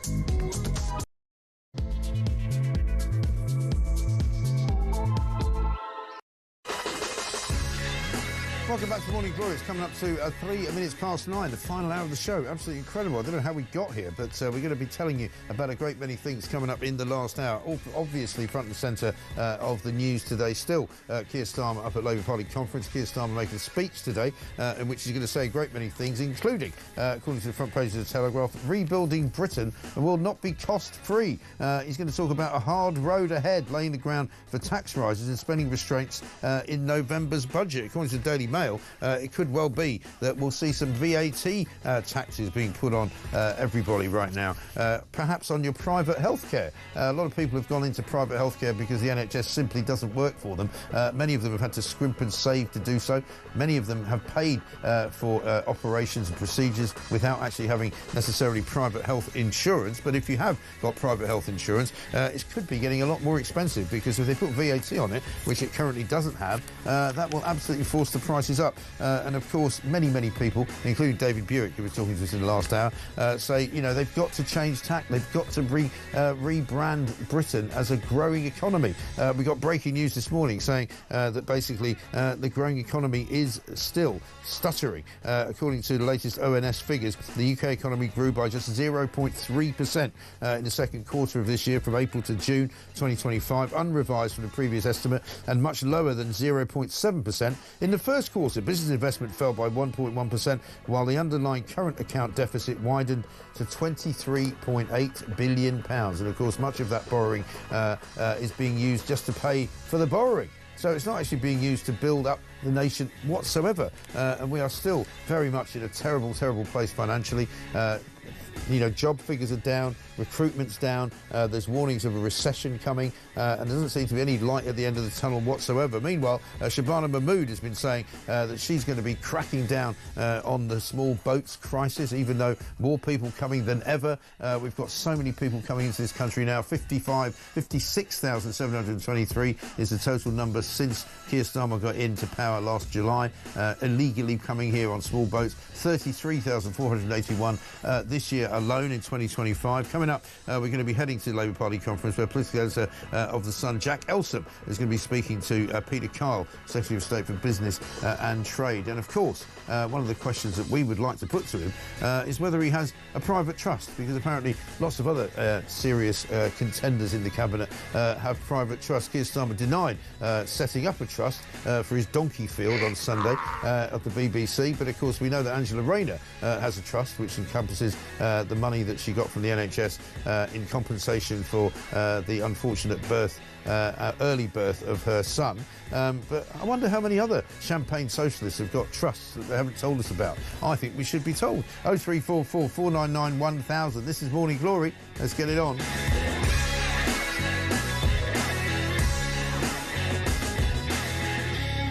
One here from Alma, who says, everybody's talking about the hotels, taxis for illegal immigrants, which we are right to talk about. But what about the cost of legal aid and interpreters, which, of course, is actually megabucks? Martin says there's been more immigrants crossing the Channel over the past year than we have troops in the army. One here from Dean says, great show. Watch every wanted person will start wearing a burqa if facial recognition comes in. Well, that's possible as well. We'll talk about facial recognition coming up in a little while. Let's go live now to Jack Elsom, who's up at Labour Party conference in Liverpool. Jack, very good morning to you. Good morning, Mike. How are you doing? I'm very well indeed. Good to see you. I know that you are very capable of asking all your own questions, but I can just ask you one favour. Could you ask Peter Kyle, because I've promised to do this, to ask him if, like some other members of the Cabinet, he's got anything in a trust that he wants to tell us about? I will ask the Business Secretary right now. So we're here with the Business Secretary, Peter Kyle, up in Liverpool. We've only got a few hours to go to Keir Starmer's big speech, in which he's going to warn that the country is at a fork in the roads between divisiveness and decency. Now, clearly this is aimed, Peter Kyle, at Nigel Farage, doing incredibly well in the polls, some opening up about a 10-point lead. But don't you actually risk alienating lots of these voters who are bleeding to reform by framing this as some sort of weird fight between good and evil, and they're currently on the wrong side of it. Well, no, it's not good and evil. It is about divisiveness, or it is about having a unified purpose for a country. And I think people recognise that part of being a British values is striving to understand and heal and come together with a common purpose. And I think what you'll hear from Keir today is what that common purpose is, how we can unite the country in common purpose for not just, now we've done the hard graft of fixing the foundations of the economy, how we now build on it and what building on it looks like, and how we're going to get the sort of the difference of Labour policies felt by people in their pockets and their ability to do more with their lives. And that's what the purpose of this government is. But it does seem there's a bit of a contradiction here, because a few days ago Keir Starmer came out very vociferously and said the left got it wrong on something like migration, for example, and now he's coming out and he's saying that people going to reform, and the main reason they're going to reform is because they're sick and frustrated with high levels of both legal and illegal migration, and he's saying that's divisive politics. So how can he have both things be true? No, I think what you heard was that what Keir said was that we got it wrong in not appreciating just how much of an issue it was across the country when it came to migration. And migration is lots of different things. I mean, it is obviously asylum seeking, it is small boats, and it is obviously legal migration, for which the open borders policy of the previous government, really caused a lot of damage to public trust in this country, and we now recognise that. I don't think at the time we recognised just how much it was becoming a priority deeply rooted in communities around the country. We do. We're now acting on it. We're getting a grip on the challenges of illegal migration. We're trying to get a grip on the overall numbers, but also allow into the country the people who come here with great scientific and skills and wealth creating opportunities. But we want those to come to Britain and feel welcomed in Britain. But for those people who are seeking to come here illegally, or they're trying to replace skills that we already have in the UK, those are the things we're trying to crack down on. By saying you're in some sort of battle between decency and divisiveness, you could just be accused of sticking your fingers in your ear and actually not getting the real reasons and the frustrations why people are leaving your party and going to Nigel Farage's. Well, when Nigel Farage goes to America and asks the US administration to punish Britain, that means punishing working people. I don't think that is decent. Why aren't people listening to it at the moment? Why is he doing so well in the polls and you guys aren't? Because we now need to make sure that government is felt by people, felt by the money in their pockets, felt by the ability of people to do more in their lives. Now, after 10, 12 years of wage stagnation, where inflation outstripped people's ability to earn more money throughout the course of a year, year after year after year, and when you saw the chaos and the instability and the mini-budget that blew a hole in people's personal finances, I understand why people feel, despondency about politics, and I understand why people have a sense of urgency about the need to change our country. Now, we have fixed the foundations of the economy. We will now start building on that. You can see how we're investing in public services. There's a £30 billion black hole which Rachel Reeves is going to plug at the budget. If taxes have to go up, we're going to circle back to this interview and you're going to say you fixed these foundations. So if they're fixed, presumably you can go to the cabinet colleague and tell your chancellor, don't worry, the problem's fixed, taxes don't have to go up. Let me can actually start to get them down. Let me give you some examples of what we're doing with a fixed economy, or a economy with the fixed foundations. We are able now to invest more historic amounts for a generation into the NHS. That means more people can see a doctor when they need to see a doctor because they're in pain. That is what we can do because we are fixing the foundations. We've increased our R&D budget on the high level. If the foundations are fixed. Well, let's just see what happens in the budget. And then we've got more money being invested into R&D. So we're investing into the things that create wealth as a nation. These are the things you do when you fix the foundations. Rachel Reeves this week seems to be, at the moment, sticking by her manifesto commitment not to put up VAT, income tax, national insurance, working people. So it looks like much of the burden, once again, is going to fall on your representatives in the business community, your business secretary. What are you telling your business colleagues at the moment? It's time to pay up? Jack, as you've just described somebody who is honouring the promises we made in opposition, delivering them in government. And it's great that you outline all of the fact that Rachel is sticking to her promises in the way that she brings fairness to the economy in the 2020s. That's what you get with a Labour government. When it comes to business, what business really wanted was an end to the chaos and instability. And with the modern industrial... They've had that, haven't they? And with the modern industrial strategy, you now have a 10-year set of plans across different sectors in the economy so that people know where the policies policies are going to be so that businesses can invest. Now, and the commitment to corporation tax as well, that remains. That's not going to go up in this Parliament. So I'm not going to write the budget here, because if I say yes or no to that, then we go over to the next thing and the next thing and the next thing. Well, that was also a commitment by Rachel all... Reeves. She said that she wouldn't put up taxes on working people in those three headline rates. Corporation tax as well. And we have not put taxes up on working people. We have protected working people. In fact, we've given a pay rise to working people, because people on lower income now are earning £2,500 up to more than they did before because of the raise in the minimum wage. That is 3.5 million people who we gave a pay rise to across the country, and that money is being used wisely by people and is needed by people, and that is money that's going directly into the economy as well. So these are really important changes we've done that working people are benefiting from. It's clear the budget's going to be very tricky, and one of the reasons is because at the moment you don't have the growth going in this country that you really wanted to and that you're banking on, that you promised before the election. So we had growth in the first quarter, 0.7%. It's now slipped down to 0.3%. Isn't it the fact that stuff like your employment rights bill, red tape, raising the minimum wage, whacking £25 billion on national insurance on employers, it's actually throttling growth in this country, and it's actually stagnating any sort of private sector activity? We are operating in a global context, and if you look at the 7 countries, the G7, which is the most comparable countries to Britain, over the course of the last year we've had the highest rate of growth. So yes, we want more. We know it is not enough, and I think you will see more of a sense of urgency when it comes to delivering the growth. We have had to fix things in our public services, in our international relationships, delivering those trade deals. These are difficult achievements we're doing on behalf of the people of Britain, but we know we need more. Now, I'm now the business secretary, and the growth is going to come from business. So I will be, and we will be implementing the industrial strategy, delivering more trade opportunities for Britain, and we will be getting growth into the economy because of private enterprise. The main 5 business groups have come out against your employment rights bill. The unions are gloating about it. Clearly, you've given a sop to the unions, and you have ignored the voices of businesses when it comes to the employment rights bill. Will you be watering down the implementation of that legislation? No, we've made a commitment to deliver the workers' rights bill, and it will be implemented. But it will be done so in a way that is pro-business and pro-worker. You know, things like, you know, the right to having leave if you suffer grief. You know, these are things that I think most people would expect, and most good businesses do. What we're trying to tackle with the Workers' Rights Bill is the fact that society is moving on, the economy is moving on, and legislation and regulation has to keep up with that. So no change to the implementation? Well, when you say no change, that we don't have the implementation yet. Fine. So we will be implementing it in a way that is pro-business and pro-worker. In a way which is on the statute book, so there's not going to be any sort of watering down in terms there is no of way. There is no way on the statute books because the bill isn't on the statute books yet. But if you see it's passed through both houses of Parliament. Exactly. So if the bill goes forward as it is and it becomes statute, then we go through the process with things like probation periods, which are then have to be implemented. They will be implemented in a way which is pro-business and pro-worker through talking and discussion with businesses and with workers and unions themselves. There are other areas we have to find agreement on, and I will be working to find that agreement. That is exactly in line with the intention of the bill from its conception in opposition and implementation through the process of getting it on the statute. Keir Starmer today is going to tell the party faithful that they are not always going to like his decisions, and that they're going to have to stomach decisions which are not always comfortable. Isn't it the case at the moment, and like you said, you know, we might have to see taxes go up, you know, we're going to have to make difficult decisions. Isn't it the case that at the moment the country just can't afford to scrap the 2-child benefit cap?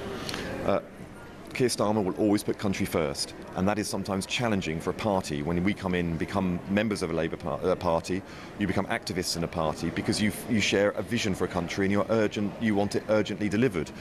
Now, Keir is always, and I think you've always seen, and I think most people, even who disagree with decisions or aren't Labour supporters, would recognise that he has challenged our party in the interests of the country, and that will be the way he goes forward all the time. So can people that voted for Labour at the last election, and noticeably they won the election saying they weren't going to scrap the 2-child benefit cap, now we have a circumstance, economic stances which aren't rosy at all. Isn't it the case that actually he's got no mandate to do this, and that's what a lot of your party members need to realise? Well, as you can see with Keir, you know, he has put the country first. He has done what's in the interests of the country. He has had a Chancellor that has got the fiscal rules, and those fiscal rules have been immutable, and they've set the framework through which we make decisions. It is fairness, it is protecting working people, and it is creating the opportunities that businesses and people need in the 2020s going forward. Those are the frameworks that he used when he makes his decisions, and that is what we'll see going into the future in a whole range of different areas. Okay, I've got one more question for my friend Mike Graham. He wants to know, have you ever put any properties into trust, and do you think that Keir Starmer needs to come clean about his tax affairs?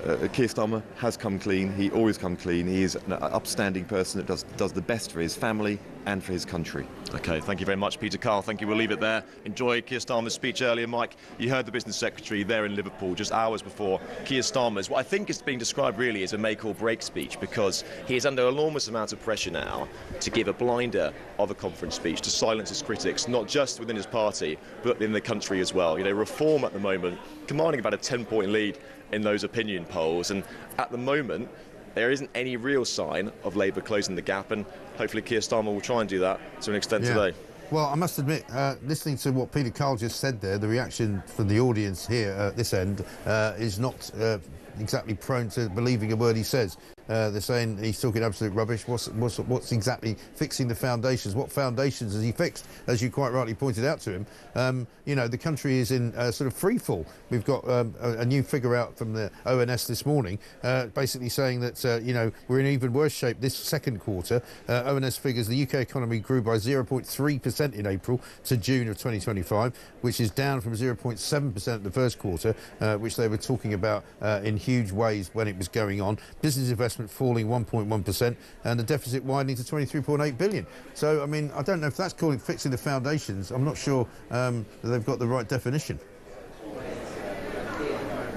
Yeah, and it just seems there's a massive contradiction here, Mike, because most economists, well, most right-minded economists will tell you that you can't tax your way to growth. Yeah. And so it has proved. If you lump £25 billion worth of tax rises on businesses, then clearly they're not going to have as much profitable power to invest, to hire, and to grow their businesses. And therefore, what we've seen in the second quarter of this month is GDP growth falling from 0.7 to 0.3. And growth is one thing which the government needs more than anything right now, because that is the only way which they are going to avoid crippling tax rises in the autumn. And at the moment, growth is nowhere near high enough to avoid that. And so what we're likely to see again on November the 26th is Rachel Reeves coming to the dispatch box, having previously said that her last £40 billion tax rate was a once-in-a-parliament budget, coming back for even more. And the people that said before the election that the Labour Party will do what they always do, which is to spend, spend, spend and put up taxes, are increasingly being proved right. And I think that for a Chancellor who staked her reputation before the budget, before the election, on getting growth, at the moment it's clearly a gamble that hasn't paid off. No, exactly right. Enjoy the speech, Jack. We'll hear from you, I'm sure, later on today. Jack Elsom there, political editor at The Sun, up at the Labour Party conference in Liverpool, talking to Peter Kyle, the business secretary. Your reactions to it, though, incredible. Bev from Suffolk says, what is this bloody drivel coming out of Peter Kyle's mouth? Bloody delusional. Seriously, Mike, keep us sane. This from Michelle. My God, the lies that spew out of Labour mouths is just disgusting. Fixing the foundations? No, you're smashing them to pulp. Peter from Shropshire. Mike, why do these Labour MPs not answer questions? Just switch their mouths onto autopilot. Great show. Well, it doesn't escape my notice that very much, thankfully, Jack Elsom asked the question of whether he had ever put any properties into trust, but Peter Kyle didn't answer. He just said that he thought that Keir Starmer was a man of great integrity, which, of course, he isn't. And he certainly didn't answer the question as to whether or not, so the jury's still out. Did Peter Kyle put any properties into trust? It's a simple question. It's a yes or no answer. I wonder if we'll ever get one. 9:20.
2.3 million people have already signed a petition against this idea. This is not the same as... 4 million people, Julia, 4 million voted for reform. 4 million people voted Reform UK, and not even all of them have signed the petition. What's that so got it's to not do with exactly anything? a mass uprising, is it? What's that? I think 2.3 million people in 3 days signing a petition is... Oppose...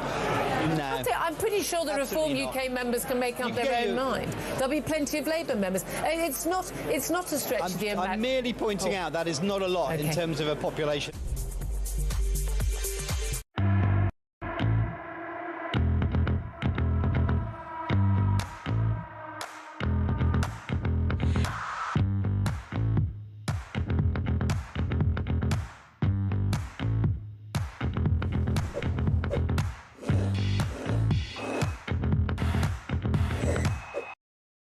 Across the UK, on DAB+, on your smart speaker, on your smart TV, and on your side. This is Talk. Welcome back to Morning Glory, 9:24, with you for another half an hour or so. Ian in Bloxwich says, can you ask the idiot Carl if he's ever visited the planet Earth? Clive in Solihull. Well, the only reason Peter Carl and the Labour Party are recognising they got it wrong on immigration is they are losing so many votes to reform. They have no moral compass and no new ideas. They're a disaster and we need a general election now, says Clive. Sarah in Thatcham says this. So Peter Carl thinks they've fixed the foundations. Is he for real? They are all seriously deluded. This lot would be better off saying nothing at all. Yeah, well, unfortunately, that's not quite where they are, is it? Let's talk, though, now to our next guest, who is Mr. Richard Holden, of course, down there on Parliament. I think he's in Westminster. I think he's in... Oh, no, he's not. Hello. Richard, very good morning to you. Morning, Mike. Wanted to talk to you about this first cousin marriage business in a minute, but first, I don't know whether you saw Peter Carl there talking to Jack Elsom from The Sun, political editor, basically claiming that they fixed the foundations and now they can move on to the next stage of their particular government. I mean, a lot of people asking the question, which foundations have they fixed already? Well, quite. I mean, they come out with this mantra constantly, but I don't think it watches anymore. I don't think people believe them. No. And I don't think people believe them because it's just not true. If Labour have done anything since they came in, they've made the situation so much worse for working families up and down the country. I've got small businesses in my constituency, particularly that national insurance rise and the rise in bills for business rates as well. And those things really hammering businesses on the high street, and not just businesses. You know, my local hospice is having to raise hundreds of thousands of pounds a year extra these days just to cover that national insurance rise. And that means either having to divert resources from other things, you know, but the idea that, you know, taxing hospices has been Labour's big achievement. I mean, you know, I don't know how on earth anybody could consider that's fixing the foundations. Yeah, and now they're talking about possibly taxing private healthcare, which a lot of people have gone to simply and purely because the NHS is not fit for purpose, frankly, and they've decided to save up as much money as they possibly can to fix their own foundations of their own persons, if you like. And if they start taxing stuff like that, that really is beyond the pale, isn't it? Well, yeah, and this is the thing, as Shadow Transport Secretary, we're really worried right across the board. You know, we've already got a 13% rise in airline passenger duty, hammering every family holiday coming in next year. It could be even higher. We just don't know what Reeves is planning there.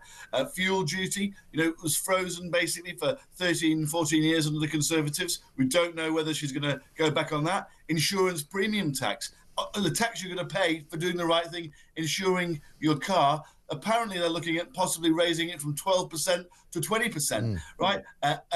Rail fares, are they going to raise them again above inflation this year? You know, which could be, you know, almost 5-6%.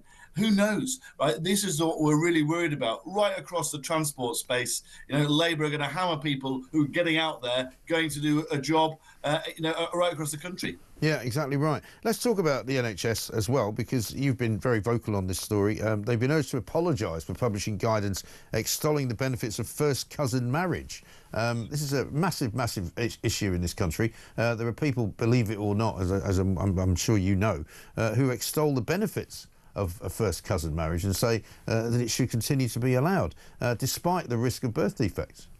No, I know. So I think the truth is this is something I've been campaigning on now for quite a while, and I've actually had a private member's bill to try and put forward to try and ban it. The Prime Minister has constantly instructed his whips to block that at every turn. And then literally a few days ago, we saw the NHS coming forwards with guidance to say, actually, all these positives, apparently, there for first cousin marriage, basically how it strengthens family ties. I mean, it's unbelievable, without flagging any of the major issues around women's rights, around, even freedom of choice within families, and it's just incredible. And without even mentioning, those real concerns that there are obviously around health as well.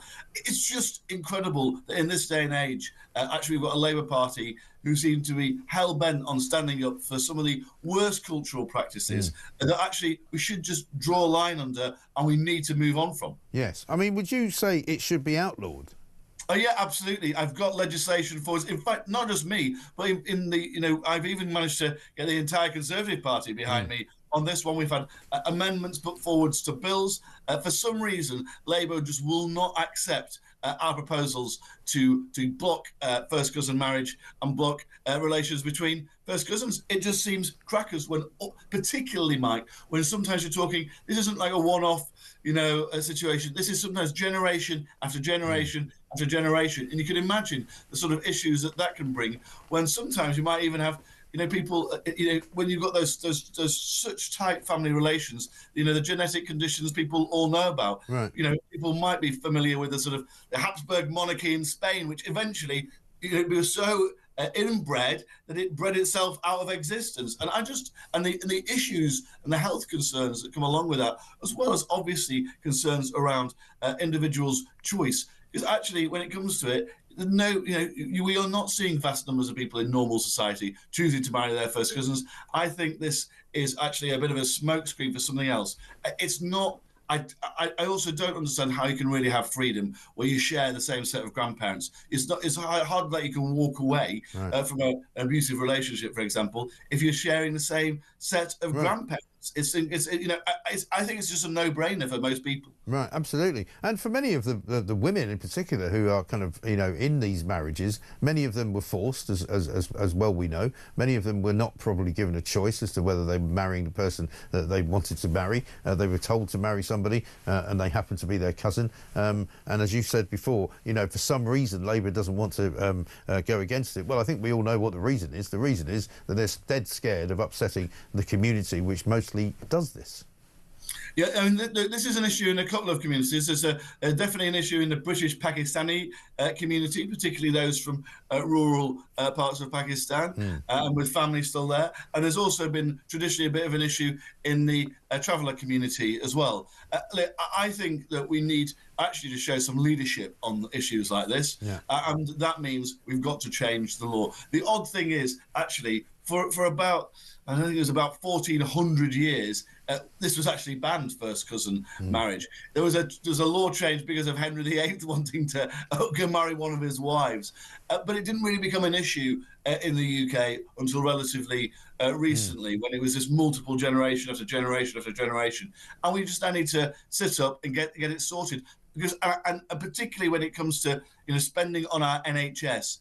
And it's very difficult to get any real figures out of this, but from the amount of people who work in our NHS who've contacted me, there's quite clearly real issues around this, and the amount of money that's being spent on helping those who are affected because of this and children born because of this, is really very, very substantial. And I think we need to have a proper look at it and actually level with the British people about it. And that's why I put forward the legislation to ban first cousin marriage, and the Conservatives are backing me on it. And I just think that it's time for Labour to get on board. Yeah, it's common sense. It should be done. Richard, good to see you. Thank you very much indeed. Richard Holden, MP, Conservative, and Shadow Transport Secretary, of course, as well. Let's get a voice note from Kitty.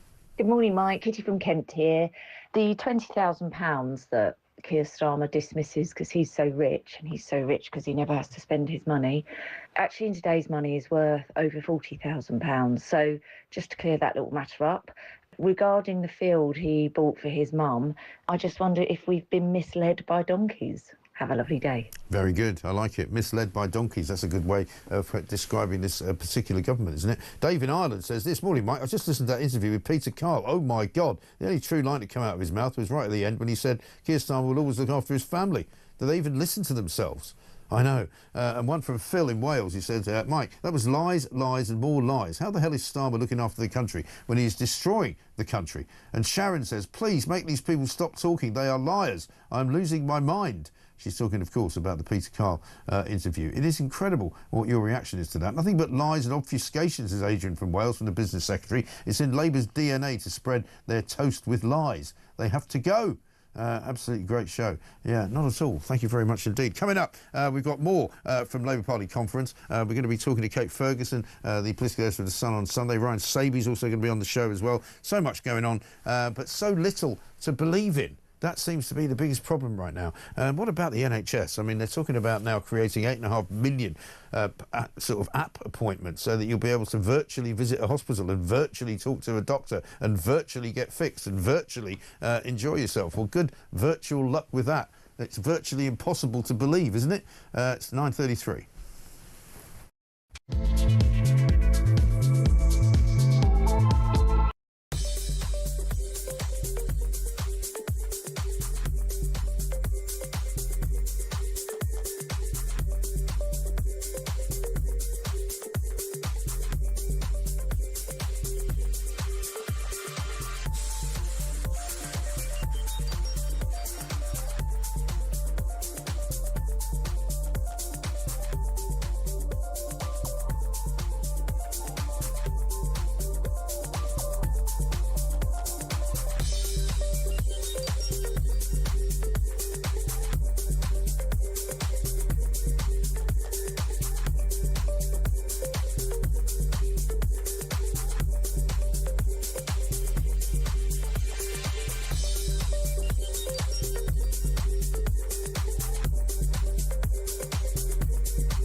Across the UK, on DAB+, on your smart speaker, on your smart TV, and on your side.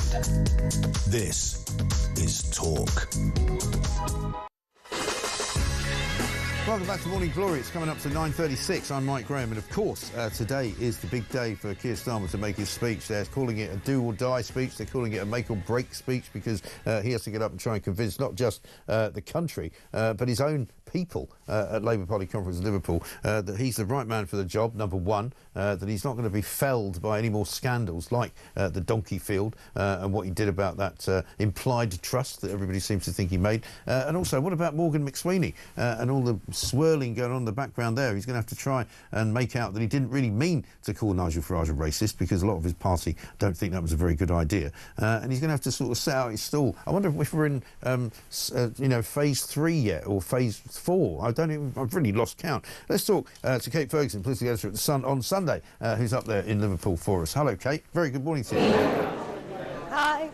Hi, good to be here. Yeah, I mean, I don't know what phase we're in now, but what I can tell you is that I've just seen a piece of information in which it says that Keir Starmer's latest poll ratings show that his approval ratings hit a new low of -48.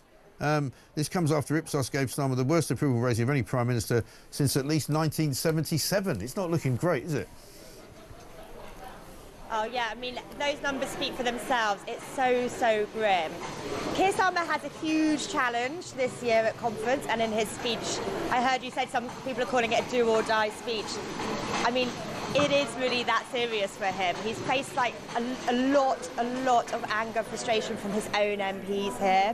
His poll ratings are through the floor with the general public. He's got a huge challenger, huge charismatic challenger, Nigel Farage, and so he really does need to try and turn things around in today's speech. I mean, it feels like every Labour conference, every party conference, you know, so much is talked about with the leader's speech. It's often seen as a really crunch moment, but those stats that you just read out, that poll really just lays bare the challenge ahead of him. Yeah. He has to prove that he can speak to the country and actually be liked by voters, maybe. Well, that's the problem, isn't it? Because only yesterday we saw an internal poll inside of the conference which said that only 29% of people thought he should actually be leading the party now. Yeah, I mean, that's astonishing, isn't it? We've had those, that kind of rumble of rebellion that was led by Andy Burnham, who was sort of gallivanting around conference, letting it be known that some people were telling him that he would be a better leader than Keir Starmer. It feels like Andy Burnham probably went a bit too soon, to be honest. He's kind of maybe overplayed his hand. He's now said Keir's the best man for the job. But, you know, with those approval ratings with the public so low, there will always be questions about his leadership, so he has to start cutting through with the public, do some stuff in government that people actually like, stop the boats, bring down immigration, for example, in order to turn things around in a party. You never ever have the confidence of your party when your approval ratings are that low. No, that is the problem for him. And I mean, what sort of support does he have? We just listened to Peter Kyle talking to Jack Elsom, saying things that a lot of listeners and viewers watching couldn't quite believe. He's saying things like, you know, we're fixing the foundations, we've done all that now we can move on to the next stage, and you know, we can renew Britain and rebuild Britain, and it's going to cost money, but we know what we're doing. And I mean, again, you know, growth has gone down to 0.3% the second quarter, which is well below the first quarter. You know, they just keep saying things that aren't true. Yeah, so this is exactly why Labour phrased it that way. They kind of wanted to put to bed that first year of government because it went so badly for them. Yeah. Hence this whole thing about phase 2. I mean, look, who's listening to what phase we're in? No one really cares about that language. What they want to know is, will the economy get turned around? Will they start being paid a bit more? Will they feel better off? Right? And also immigration, particularly illegal immigration. Can this government actually get a grip of our borders so that we have law and order and control of our borders? And if those two things do not turn around, I think we're going to see Nigel Farage sailing into number 10. Yeah, I don't think there's any question about that. And Nigel Farage, of course, doesn't have to do much to get his name mentioned, does he? I mean, no doubt there'll be a book being run on how many times Keir Starmer mentions Farage's name. I wonder whether somebody will say to him, maybe just don't keep saying his name. If you want to refer to reform, that's one thing, but stop saying his name. Yeah, I mean, Nigel Farage does live rent-free in a lot of people's heads, I think. They're making this whole conference a very kind of aggressive attack on reform, and particularly Nigel Farage. I think that it sounds like they have considered and talked about this idea of, you know, by saying his name again, are you actually doing him a favour by building up his importance? But they've decided to try and take him on kind of man to man in this big battle. And the question for Keir Starmer really is he in a position to win it? Yeah, and I mean, at the moment, he's not really in a position to win the leadership of his own party, if that's what's going to happen. But we've had so many stories, haven't we, since last week? You know, the Morgan McSweeney story still hasn't gone away. We had the big, photo ID, digital ID story that came out on Friday. They haven't really said much about that all weekend. We've got Rachel Reeves now talking about putting VAT maybe on private health care and about some other stuff. And you've got Shabana Mahmood talking about clamping down sort of reform style on illegal migrants and people who want to have indefinite leave to remain. Yeah, exactly. I mean, look, Shabana Mahmood's been given this job in government, which is, can she finally grip this borders chaos that's blighted the country for several years now? She's got kind of a lot of authority, a lot of backing from Number 10 to really try and grip that, even though the broader political kind of line they're trying to draw in the sand is against reform, is against Nigel Farage, who are talking about the same thing. So that can be a bit confusing for voters. But I think this administration, just like the last few, do understand that there's just such public fury around their borders. In terms of tax, the dreaded T word, yeah, you know, it's going up, and it's going to go up on this date called November 26th when we get the budget. The only question is, how much is it going to go up by, and what's going to be hit, who's going to be hit. Labour have that manifesto commitment, no rise on VAT, income tax on employee NICs, but are we going to see them kind of play with the definition of some of that stuff in order to fill that black hole in the budget? Yeah. And, you know, we're talking about Keir's leadership today. Obviously, it's a huge speech for him at Labour Party conference. You know, even if he bucks up the troops today and everyone says he's done a good job, they go back to their constituencies, then they go back to Westminster. You know, if the mood in the country is still gloomy, the budget comes, tax rises again. You know, that's going again. It's going to be more bad news, and that is going to be hard for the country to swallow. Yeah, there's not much good news on the horizon at all, it seems to me. Kate, great to see you. Thank you very much indeed. Enjoy the speech. Hope it's not too boring. We'll see how you do. Kate Ferguson, political editor at The Sun on Sunday there, talking to us from Liverpool. Coming up, we're going to be speaking to Ryan Saby from The Sun. Also, my full statter here, front page of The Sun this morning, all about J.K. Rowling and a big feud she's got with Emma Watson. She accused her of trashing women's rights, pouring petrol on the flames at the peak of death threats against her. This is one particular magic spell that ain't going away. We'll find out what it's all about. Potter Genius versus Hermione. Hermione, how do you say it? Hermione, there you go. For some reason I always get that wrong. Hermione. For a number of times I've watched it, I should know it off by heart. It's 9:44.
Hello, Jezza. You all right? I'm good. Yeah, what are you doing? drink? I've had my drink. Well, I've been running around. I'm ready now. I'm sure you are. Should right. we start the show? No, we can't. Saturday the 15th of November, here's a promise. You will not have seen anything like it. You will get honesty, you will get authenticity, and if we get our way, you might even get a cram in at the top. 3-tier, World of Common Sense with Mike Graham.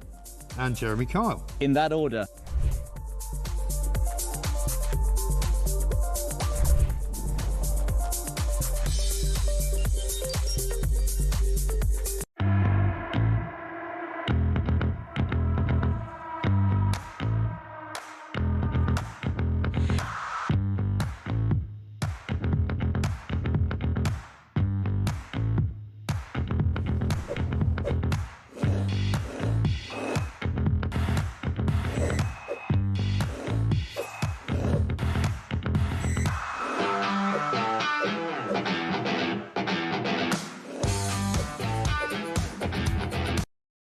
across the UK. On DAB+, on your smart speaker, on your smart TV, and on your side. This is Talk. Welcome back to Morning Glory, 9:47, with you for another 10 minutes or so. Julie Hartley-Brewer will be here to take us through to 1 o'clock. Of course, then you've got Ian Collins, you've got Jeremy Kyle, you've got Kevin O'Sullivan with the Political Asylum, of course, as well. This from Daff, who says, that Peter Kyle chap didn't answer your question on whether he personally had ever put anything into a trust. He just prattled on about Keir.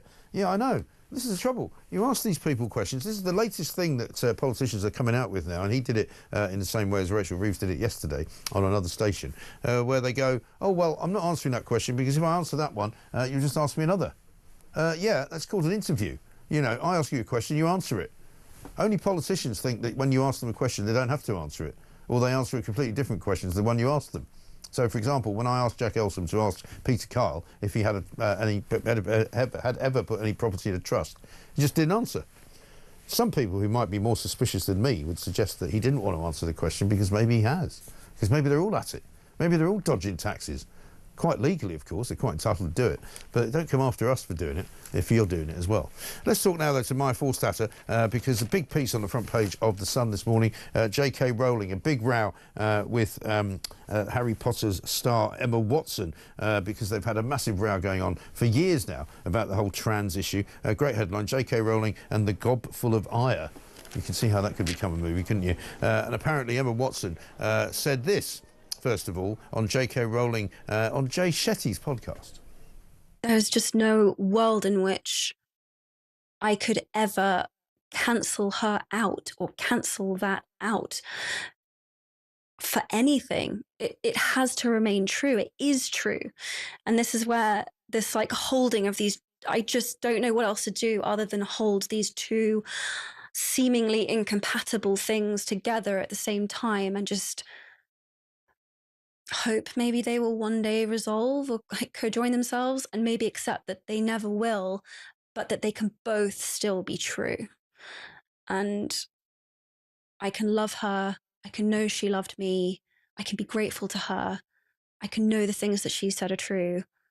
And there can be this whole other thing. And my job feels like to just hold all of it. But the bigger thing is just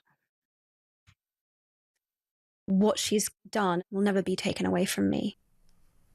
Harry. Oh, no, it's the wrong one, isn't it? It sounds a bit like Meghan, that. What the hell is she talking about? Her job is what? She doesn't have a job.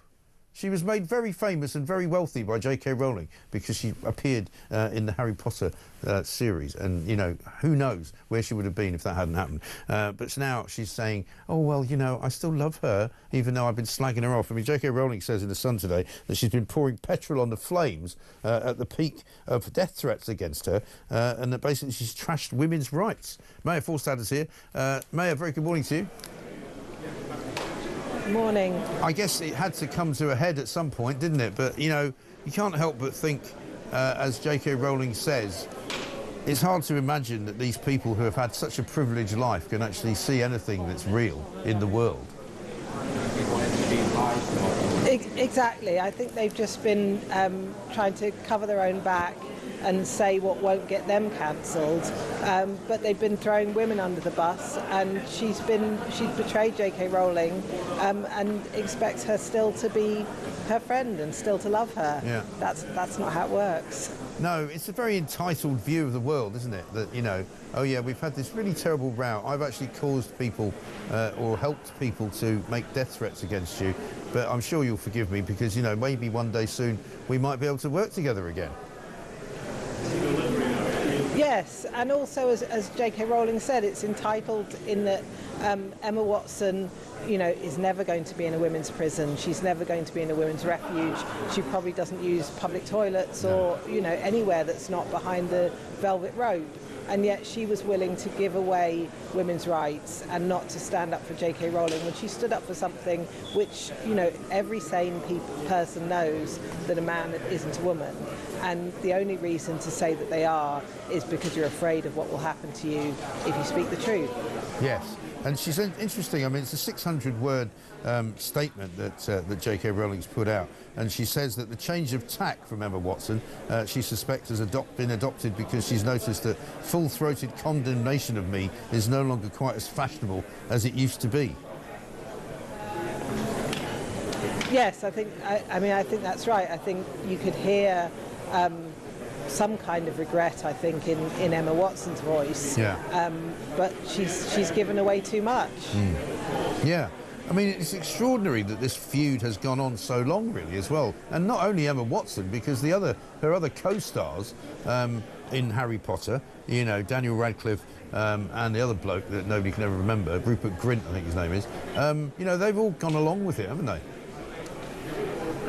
Yeah, I think they thought they saw which side their bread was buttered on.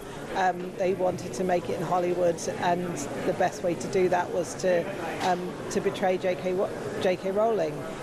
Some of the other stars didn't and stood by her, like Robbie Coltrane, for example. You know, you find out who your friends are when you're in trouble. Absolutely right. And is there a sense that it's not as fashionable anymore? Is that true, or is it still? I mean, I get the sense that it's still very difficult for an awful lot of women who have been very strong on this particular subject.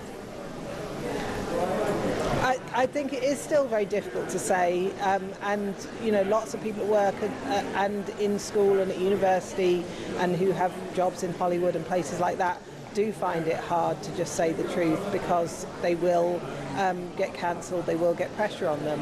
But more and more people are speaking up, and we won in the Supreme Court.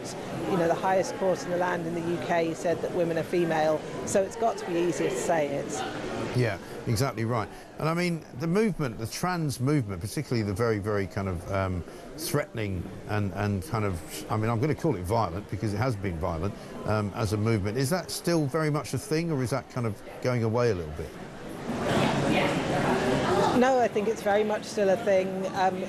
Both threats of violence and also reporting women to the police for misgendering and somehow being able to snap their fingers and the police come running and investigate women for calling a man a man, but don't investigate threats of violence against women.